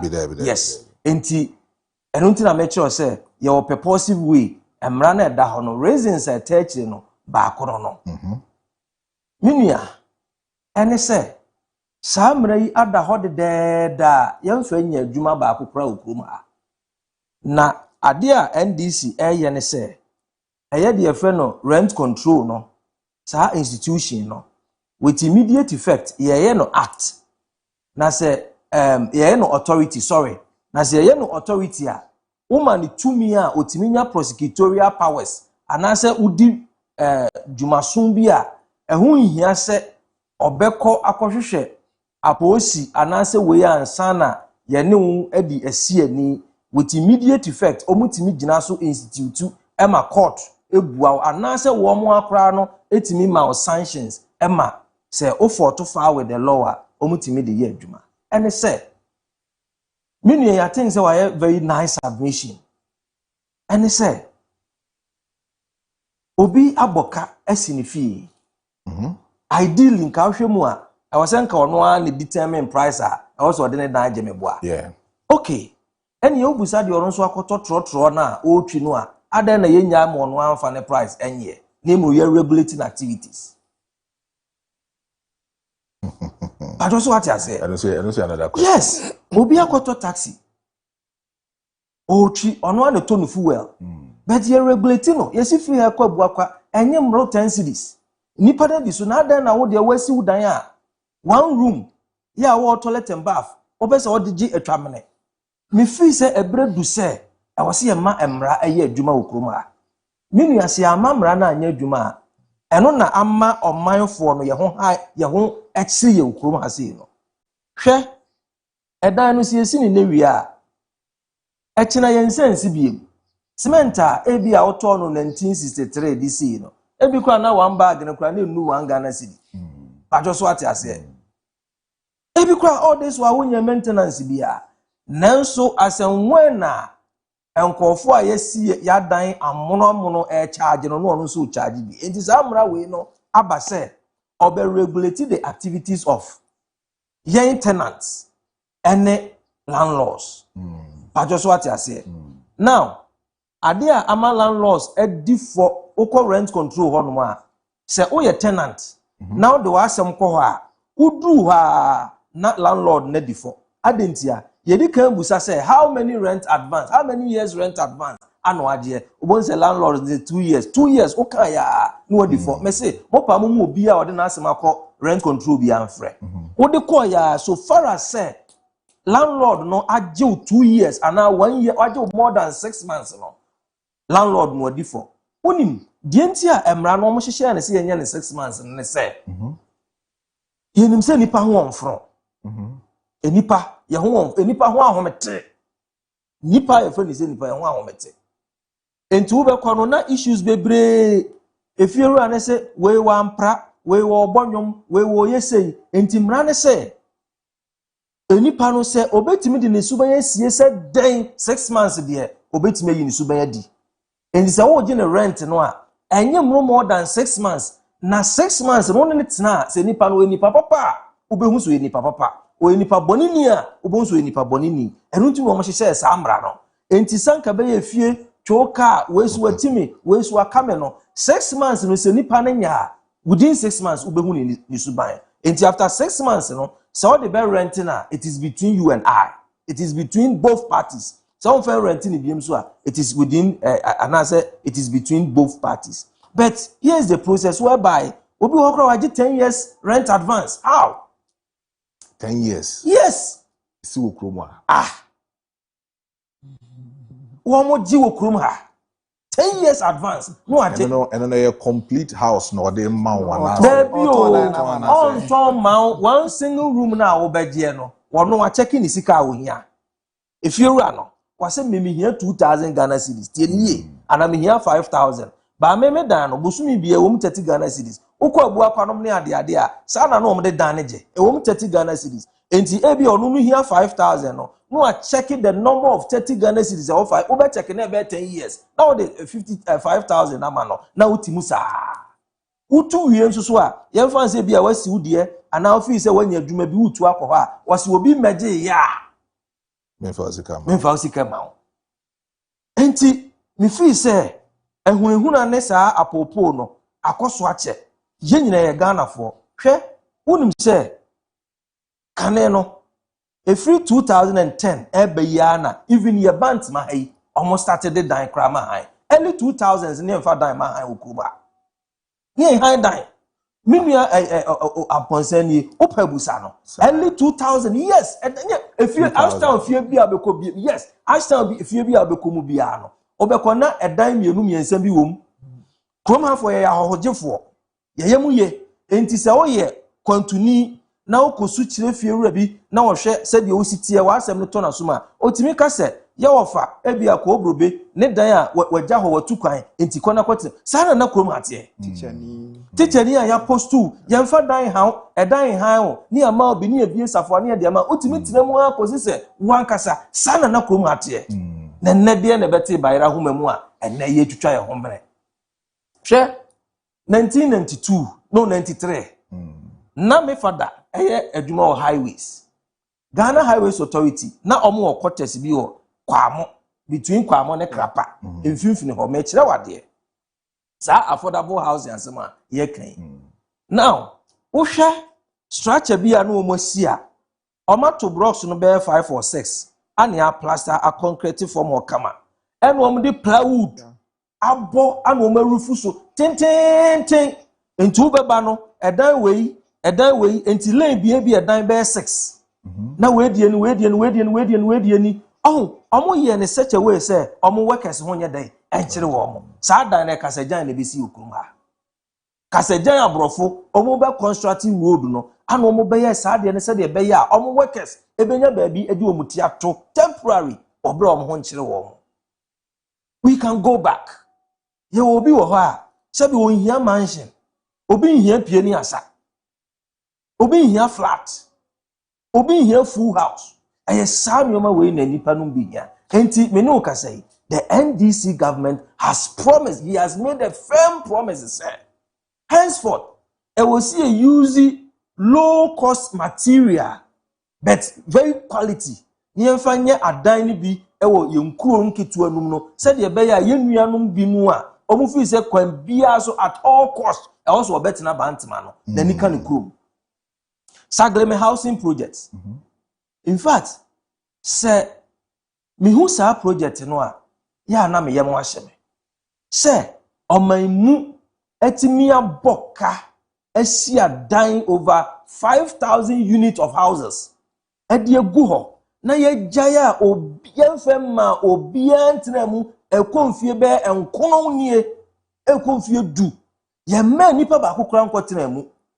Ewo krom ha. Adani nyina egu ho. Ana enketre awansan opuro enkusie ana edimu ahyemfiri. Wabra oman Ghana sika meni omienu ye tax ana ye di sisa ada ye kwaje besia ana ye di ye tax etua mesre se amanyofo etoda ye nso so ye ya na ye ma ye ginimo ema ye ho amanyofo se obi betimi anya ye ho asem aka na gina ye aye so oba wo se asagreme affordable housing no ayesie no ye anyi gata yie enti wo mo bi kwetena mu enye yie. I mean, bantima hanyina na gatas da. Enipa hiya baby e wosi edi etiri to. Baby wo ha, wo se bobo e fixe ya fixe ni yie. Enti wo nipa nkwetena mu. Ye besre Ghana fo. Se amanyofo no yen MPP ni NDC. Wo ye MPP na ye bet me mfe mu wo nko aso. Ye mienu nyina because ye baaye no, ane ye ma ye nsa ye ha. Ane ye wie ni ye jade ma Ghana fo a. Anke nso ni mbete. Pacho so ati ase. Yes. Sa nkomo no mu besi be wie. But mu besi be wie no na afi no obi bagi ana ne bo na yede. Isi te be no nipa no so etimi age. Unim ni nyina gina economy a e wose edi kan manage ni yeso. Hwe saa sagleme no eye dollar ane ekwaje ye. Saa time no na dollar no eye even say 320 pesos. Enti saa time kura na say yemfa na say wo de dan kura ha obi na bosome kura o say o gino let's say $3 a at least 10 Ghana cedis as I say a month. But under MPP before Mobekono, na dollar netimi rise ya could do 17 cedis. In Sokas all the man 3 months and answer 10 months. You just name it. And a dollar no, and I'm around 10, 11. Sokas all the man 10 months. You just name it. And to me feel say, sa project when you know so my money who met me at 20. I just say, my economy no stabilize a buffer. And that is exactly what Ira John Dramani Mahama has done. I know Nkoma Mira Kofi AD he is part of the NDC communication team and Nkoma no Mudino I know Adin Papa. When it comes to rent issues so Krom Hanuma yana kwako ABB or kakra because landlords no mo Krom Hanuma no. Omo the dine tenants for no komo Krom and the sign you know and a rent control almost so pese omo amendment na nyema etimi ekom na bibeti because nyambo 1st April there omo shemu amanaye emra but me question pan say sanka wo de mre by was say pass through some processes be and sana landlords need me actually because we kwako we say no kwakofa in same bebre ye the aba between landlords and tenant because me woka chem say me fanje odum be court and because me from dine my hands as well until you know your question kakra you be say but then you be din komo kakra e wo dum so issues are so me di kan din komo e dey actually say Yura John Jinapo Onoye Energy Minister ono akodi nkomo akase or the 1,000 transformers eba ababeboa dumso issues kakra ekoso ewo ye memu hanom no na mebese mebisa se dumso no ewo ho anase eni ho na do we think say power stability any government assurances no bibi betimi akoso de amadumso ana eno ho nkomo na ye ba ready Mr. George. Yes sir, me ready. Asana meba dumso no Miriam Wabe tried to be paint picture biama the party na ya corner no pay but mama set the record straight. Saglemi housing no President Mahama the first time no na okofa asa project no buy sa project no sa na Minister of Works and Housing Alaji Collins Dauda project ni nyina na was almost 5,000 housing units at a cost of $200 million. And so project no anybody also need to $198 million. At the ama contractor or juma no. And so now adan we see a little over 1,500 housing units. No. It is a probia. You are getting it wrong. What this would not the new Casache Ghana for our housing what they are. Saglemi komono de mo nke bi da said 5,000 who an the MCC just 1,500 and obi anso anka da and the NPP say I got anti Ena Kofi. Nana Kufuado ni ayi. Loya Tachia. Who do go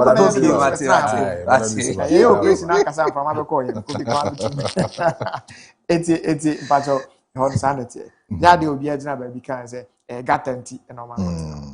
Milia doom song come ade aya na me pese de politics.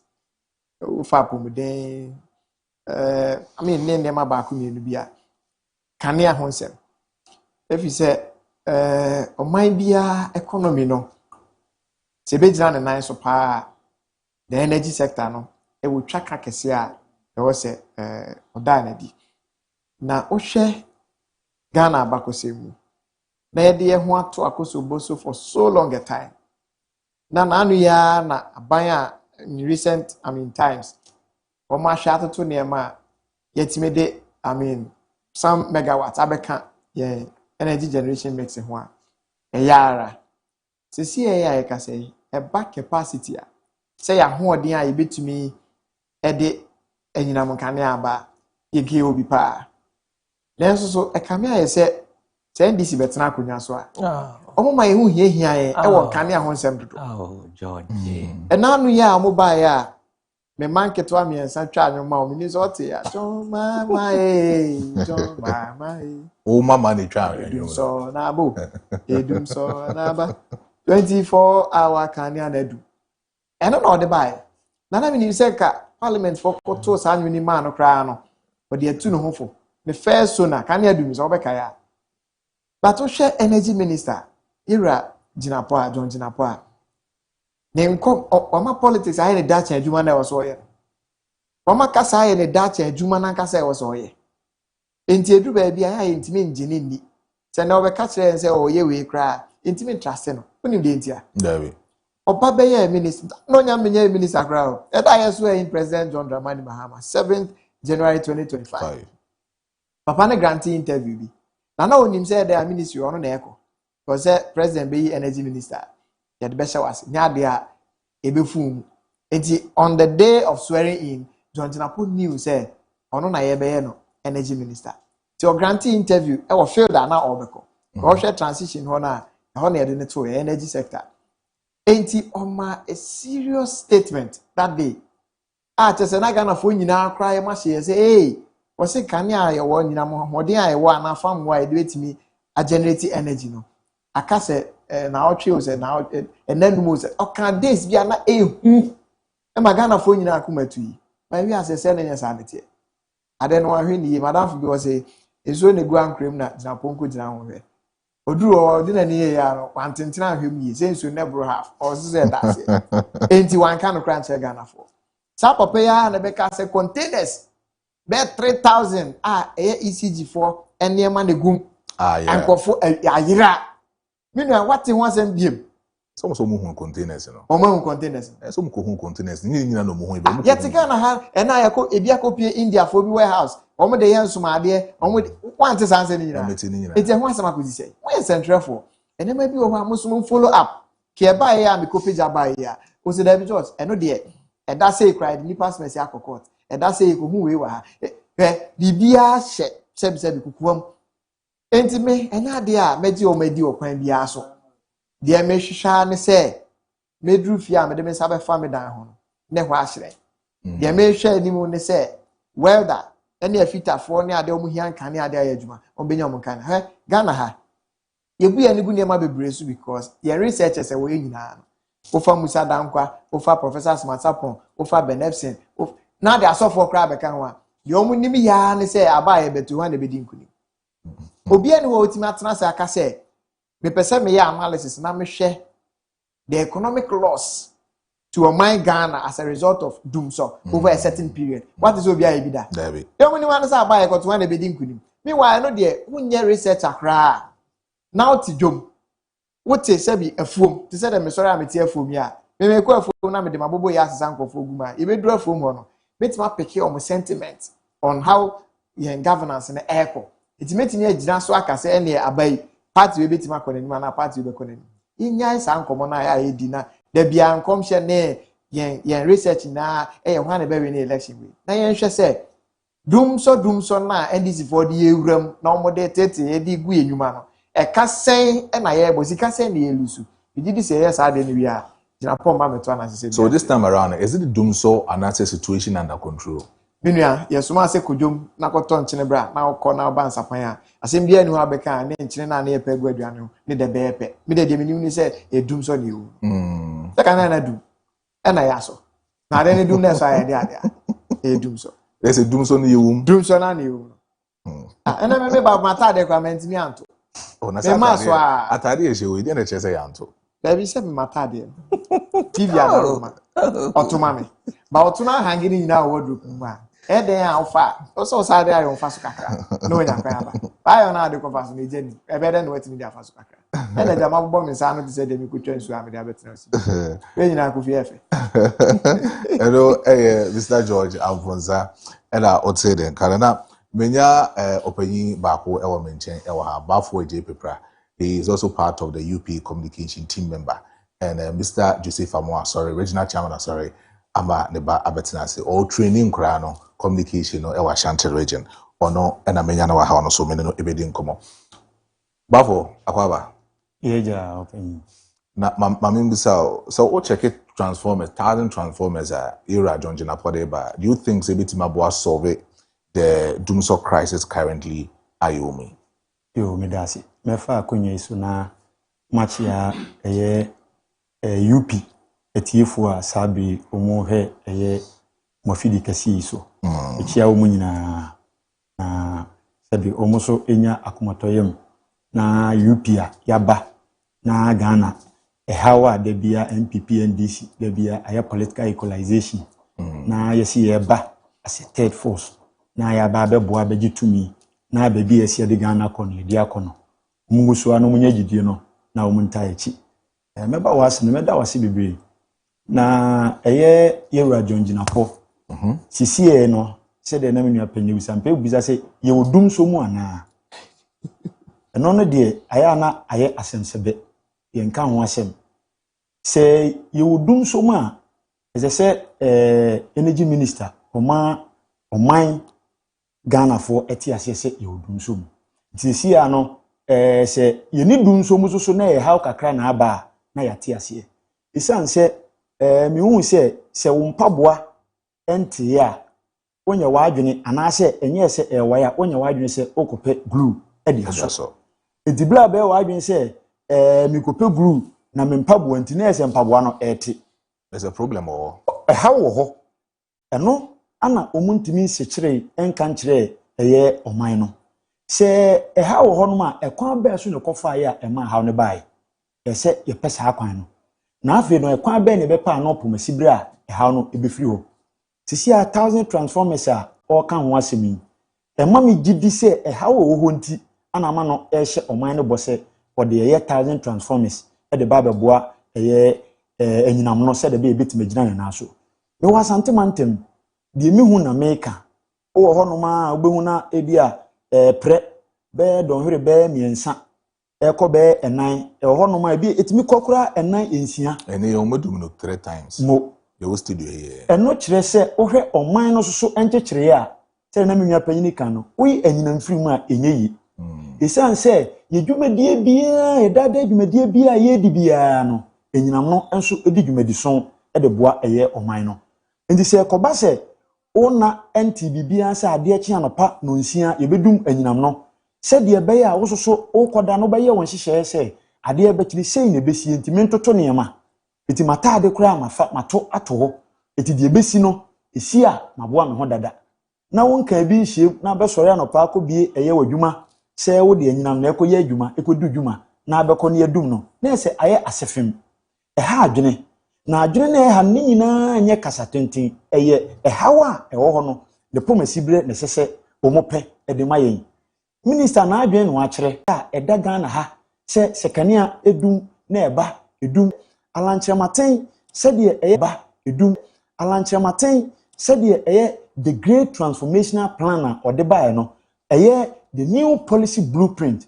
for Ghana transformation no ebia why ne clusters aya oba enyinam efa ye wo eye enhihye a watwere de ato wo kwan ebefa so a ye de beso ano kura ni nyina ya ade a na papa no na ni suade hunu nyina se Ghana fo ye na dom ane bae a ode ba beboa na hawa ye wom sisi e nya afa ni ye kwadwuna kopɛ ho pomasibre esan se na wa hye saa ne mani nyina ato dada ade ba ko na oka wasem se enyinam sema da bia eba ye twena batire twena basa enom ne ade no wono de waye ne hye nyina to ba ko o kire se enyinam ye nyina ne nyina na power line so power line ya enam so nyina ye wo krom ha me de nam area me wo swami constituency anasa swami ma wo mo ye sanse omunim se enyinam no haw bebre no so kofa bai ejina saa niam no so sanse baabi a ye generate ade ni firi ene baabi a ye fa firi di akọ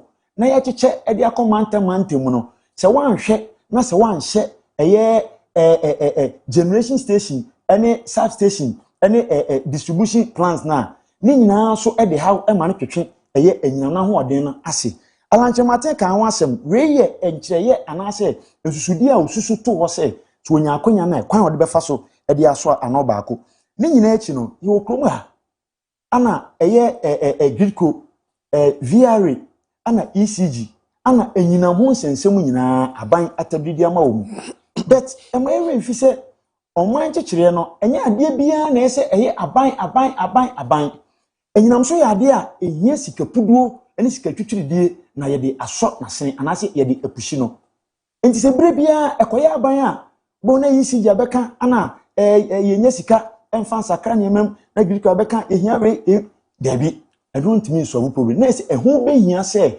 aban ma ho kwan ema ankrankra private sector no ono mu eye kasobom se de be ya ombaba be wuram na nka susuyem bokura se de ran lanchemate kire no na nka ye de setumi kese no de ama ankrankra nyumekuo no esansa wo ba no wo de sika ene nimdie foforo soronko a ono onye oman na dwumakuo enti obi ntimi mehunahuna na obi ma mehye no na watimi na dwuma se de ese wo ye ede boa eye oman no nanka aban sa omunyumakuo titru ECG ya miere mfi se da bia omo nsem a omo ka enom ne ade eye niam bi ne tosim esanse ya mani tumi se dwumadie se na woni na ye na aban de koma private sector ana wo hwe edi ne dwumadie soronko se da be ye hu no hye bia ni so ana ye ma ECG akonya se wono de onye bill ho adwuma onye meter ho adwuma na onye collection of sika se timamfo tua mijiri se eno no beboa ama sika sem ewura baabi basa na yintimi mu ho nkonta na da bia ayeka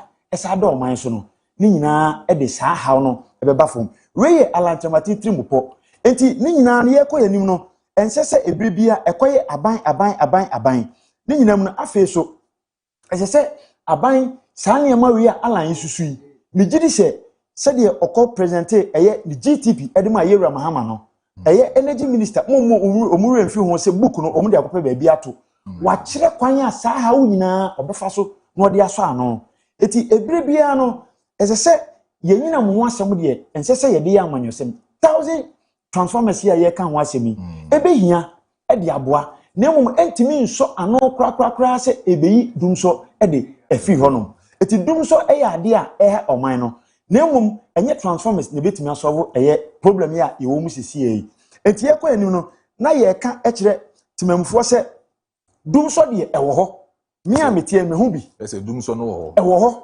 na emum no kra e wo mu no na omon kan fa nye den emfa nkire yi na ni nyina no sa alan the blueprint policy a ye ka ho asemi about dumso no ese se ye hwe hunu se ene ebribia oman no e kwa hu yihiam e wo eye dumso mu no na me wi mfi se eya aban bi abre so ana efira eba di se na me kan saa haw no aban foforo bi aba so a opese oye bibi foforo bi ema timamfo hunu se ampa oye adwuma na emom saa haw na eda no so no aye sebe kwesera batatwene se wanhwe anso ano amfa mfi root no na wo hya ase se udi free soro a da bia ena na expose aban no ema timamfo hunu se de all kan nyina eye mprempre enso ano na emom enye daache enso ano enti na ye de meka ase oman ba ene se abedum pempenso se ese ye hwe na ye nyina ho nsem no eye transmission line substations ene eye distribution system no ye hwe na ye hyemu kena na ye hwe hunu se ye se adwumadie no e de ato ho ebretenten aya eno enkofa ba se ebre bia e hawo beba bia no eye bretiam ane e pen ne pomisi bre because transformers yenim se eye baabi a ho betekema de de akosi wo e ho sa tekema e ho behia se sa akosesa no e sa akofa fufuro de besi wo na se eye temporary enya de e ba beso ano afebo ama oman no enya eginam enyam kanea e de de adwuma sisi amanfo won yihiam enti se ho behia aban ne hwe na ompe eye pomisi bre aye beboa eye afiri ho na we de eye bretia bi enkofa ohaw no ano pomisi bre emma emprempren yo Kofi 1000 transformers number is it for temporary one or for a soft one say a bit me see and quite currently as we speak because don't only there and none of pay me say abundant be yes I was say ba nti what accept say doom so no me say kania na ebonene no I was say ba na wunye nipa boni ni ma ne bedi o man so for the past 8 years o ma anye maintenance work bia nipa boni ni no mini na me na ya me ya say no ya na ya me ya say look ya na ya me ya say aban no wanimu adododie biu enso e bai o ne asoma na bet na ha obeje bura no pay hwe me minua UP se obetimi aka electricity hu komo bia is right or Ghana ni but minua wosimi benkum so hayi onya Ghana ni bio onya Ghana ni bio so Ghana ni onya Ghana ni bio se bia on do nyina o man ho bi NDC for about to na dem Ghana ni bio you borrow obi west you are borrowing some for this way. Look, Minia, on a more serious note, who are home kwan say o complaining, but Minia woni home kwan say o complaining. Oh, ade. Ana make catch us say under 8 years. Hwe ya na nkofo we ho. Edu sa nkomo bi say ya na me ya too passionate because Ghana ho dagent. Passionate Hwe sa nkofo we 8 years. Busa say major maintenance work be no ye no electricity Ghana en kan ya ho asa no muja ho akọ. Ba so almost time ye hu dum so say ye busa almost dum siesie me ba ye busa o manga ze dum siesie okura so ya mu duobo duobo say say wo dum komo no ya mu duobo edu obi de so a wasi dum siesie nu ade atum edu obi de so a wasi dum so nu ade atum say o de no mo de na sha se no mo fa enkofo we me ba enkofo we omo aye pane ya ne to ate enso de bia opese opam nkofo to Debio Kofi ti enkomo no mi bedi a kire mo de mo dum no e bia ye dum no ye maintenance ye siesi obo de be kai say ye run up time na e koso no obedi nkomo say odum ne siesi ba won fa nkomo bi publication be ni we dey kan publication be ni ansa na mabo energy minister nsem so na fe ma chiro massive project ye de ama Ghana for ECG plan maintenance Ashanti region Monday 23rd March 2026. ECG will undertake plan maintenance works to improve service delivery. This will result in a temporary outage. That is Thursday 26th March 2026, 10 a.m. to 6 p.m. and affected areas now Achimago, Infinity, Mankranso. Maybe message Message last week the amount. You see, communicate way, omo de aba bebre. Ya, baby omo peso omo dumo kanye bia no. Omo ma hu se eye maintenance work. Eno mo ye. Eno omo peso omo ye. Na ni nyina ne se ye transformers ewo krom ha no. For the past 8 years, enkofo way ansesam ba akokora afa ma ye. There's a 40 transformers. 40 transformers no. Enwa na ye use no for the past 8 years. Na ya na de bia meka se nkofo we omu no apobo pa omo hihye adwuma no gu ho omu tu amana no na omo de ade akata so enti NDC ye ba ya na se de yam hihye magana enti no ye ntan hu se amana da ho ne de na akosi na yiyen de bia omu fidi omu sum ye no ye call ya ye ba ye sa ye call ya ye ba sa no omo de ye yen hwe mutina krom ha ye ja electricity electrification of Ghana de amamo na NDC in 2016 na about 85%. One a Ghana nkuro nyina ani are connected to the grid. Nkofo we ko omo ntimi an connect one community amfa nka grid no. And then offenso MC betina ha o ka kire o say. Nimpesu aso about 20 communities or the move 15 and aka ho. Also the electricity 15 now. And aka grid no ho. Oko bekwaya or the about 20 communities maybe what the amount. Enti the ebema problem na ba ne say power no unfa bi nka ho na wo de nkofo ogusu a ade ba ko etimi de ba no busa nkofo we say generation capacity a ana omu jade mai o mentimi yan generate capacity a bi enti no o mentimi afa community bi anka ho said o mo buy 85% o mo beto yi sa no mu ja ho de ma Ghana fo yes o mu di abro na nye na me kan pani an to ate enso de bi o pa nkofo to ba so ono no nkomo no wan hu dum so no Once Ghana for no say dum so no sa time no me hu na me kire on fare bai ye hu pa enye na mokwaka say napo emfa timetable mu ka je say mo central for mo am nkotena mu fi na mo nkoye timetable mfemra napo se be wantufo amamo mo ankama no antum napo wantufo amfa amamo central for enso mo kama no tum ai say enkwada me yinu no ase mo no kura no toda ase mo ne ba akokọ na kra na go fi zeme na o Debbie mama nka no conference central for na potu fo ma mo gina nanim o ana obusa ase papa na kan ye dum na so wo fi se problem aba for timetable mai ana o ka kire mo central for ze mo am nko mu fi na mo nko draw timetable na se penity mi ka sa ase mo e kire mo na mo sresre na mu jawa na je se mo no mo kura no mo anye Ghana papa na o se nka mu di jagu ni chem na nko siesie wan siesie transformers ni nyina ye 40 enti menu ka say 1000 transformers. Can you imagine this? Adenti na wose motena ho na transformers mako 1000 essay na mu ja ho kofie munwini o man no ho enti na make say wo mo no nkomo ni ba say ya o mu ni locus na me ya na ya me ya because we ni adododie ni di enso etoda ya man no say on na metena ha meje bro nimia. That's the reason why it's 100,000 transformers. Of course. There's a problems in the world. Problems. Transformers na say. Enti si anhwe ye kura no a communities be hya ase e wo kroma ahye wo kroma. Yes. Na say transformer na ma power no. I say yes. Transformers na the power na bre community no. Transformer na say enti min contain power no. Enti se wan sesa no a me pacho utie de meka. Transformer na ja betimi atom ahye community no.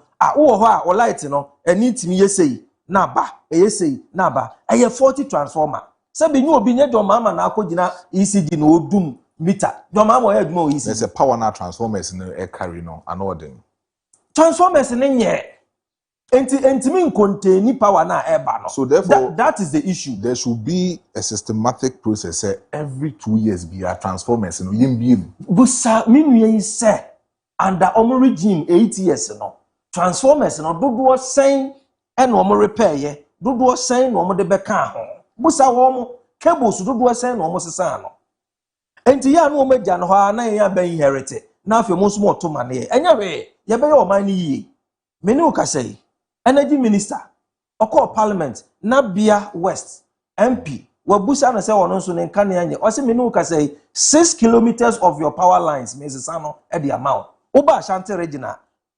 There are so many power lines yes isa no krom ha enti wasisa power line no a enye kanea no obedum na wafo na wasisa power line na ma enti me de me fi se bibia nsi enye dum so eye maintenance said de be ya kanea no ebegina so the amount no say ya anya a na dum so no beba under NDC in 2016 thereof yakofa car power de buy busom say 8 years power generation capacity say no de buy same power tiko busa ni nyina yes ma wo generational capacities omo buy no you see said the oman population no abrini abibia egro no e was nka abibia no ye de capacity ni bi ka ho said the be betimi a connect others no new site na eba no but enkofo we ba omo nya ne saa o that is the issue. Enti dia hoda da no a no ma yusu a no ma ja hodi amaye yen oya ade ye NDC ye be solve omo fa bi nka ho ye be solve oya ade ye NDC ye be solve enti Ghana for ebesrem BBNC dum so bi ni ho bibie ni ho eye maintenance ana ekoso it is uncommon ECG making common in Ghana for unim me is Ghana for who problem me ECG for no is maintenance na ekoso unim se wenye energy minister ehu abemu ayekọ kra meters transformers aba me ECG company ba ko a me feel say omo asa se djuma no so mu feel so mu ntimi ya omo fa ntoko na ye ma private sector no mo rane na mo na mo didi sika no energy no ayeye no mo na mo didi sika okurum ha enti sika na mo didi no mo ntimi mfa maintain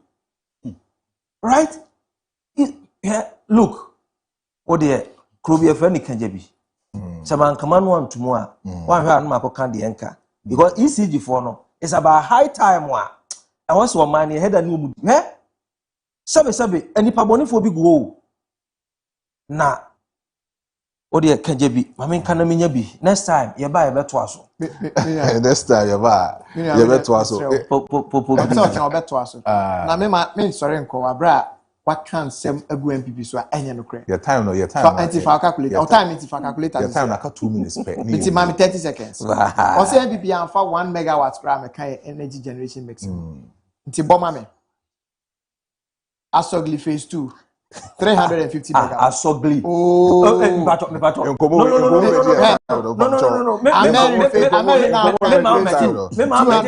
No. AXA Energy 310. Green Solar 50. No. Energy. Nanoli Calibre. Me ma o me 25 megawatts. Your Asogli was you do a whole enkobo ewo ahanum. Na happy birthday enko enfama Reverend Augustina Boatma. To don our friend Iron Lady ono ewo Living Word Temple Central Otafukumase eho ena owo enti happy birthday to Reverend Augustina Boatma aka Iron Lady yema awodapa kama we so say happy birthday to Lyrical Sandra ono so atunsu ena owo the voice we didn't know ofia na Lyrical Sandra the voice say always show happy birthday and also at the Emma. We say today we are dedicating the entire show to KB. Happy birthday to him. We are proud of the good works you do for us. So KB, yankasa ye editor kesia also ewo ye news team mo back graphics ni nyama kakra ye to social media na so the mawa KB abranti we in the dijuma na edema. So KB happy birthday abranti we know how we feel no enye asem koto. So from the entire newsroom and na ye wish KB happy birthday na bibia etimi akoye. Tebusia for Fache Daybreak here from 6 a.m. up to 10 a.m.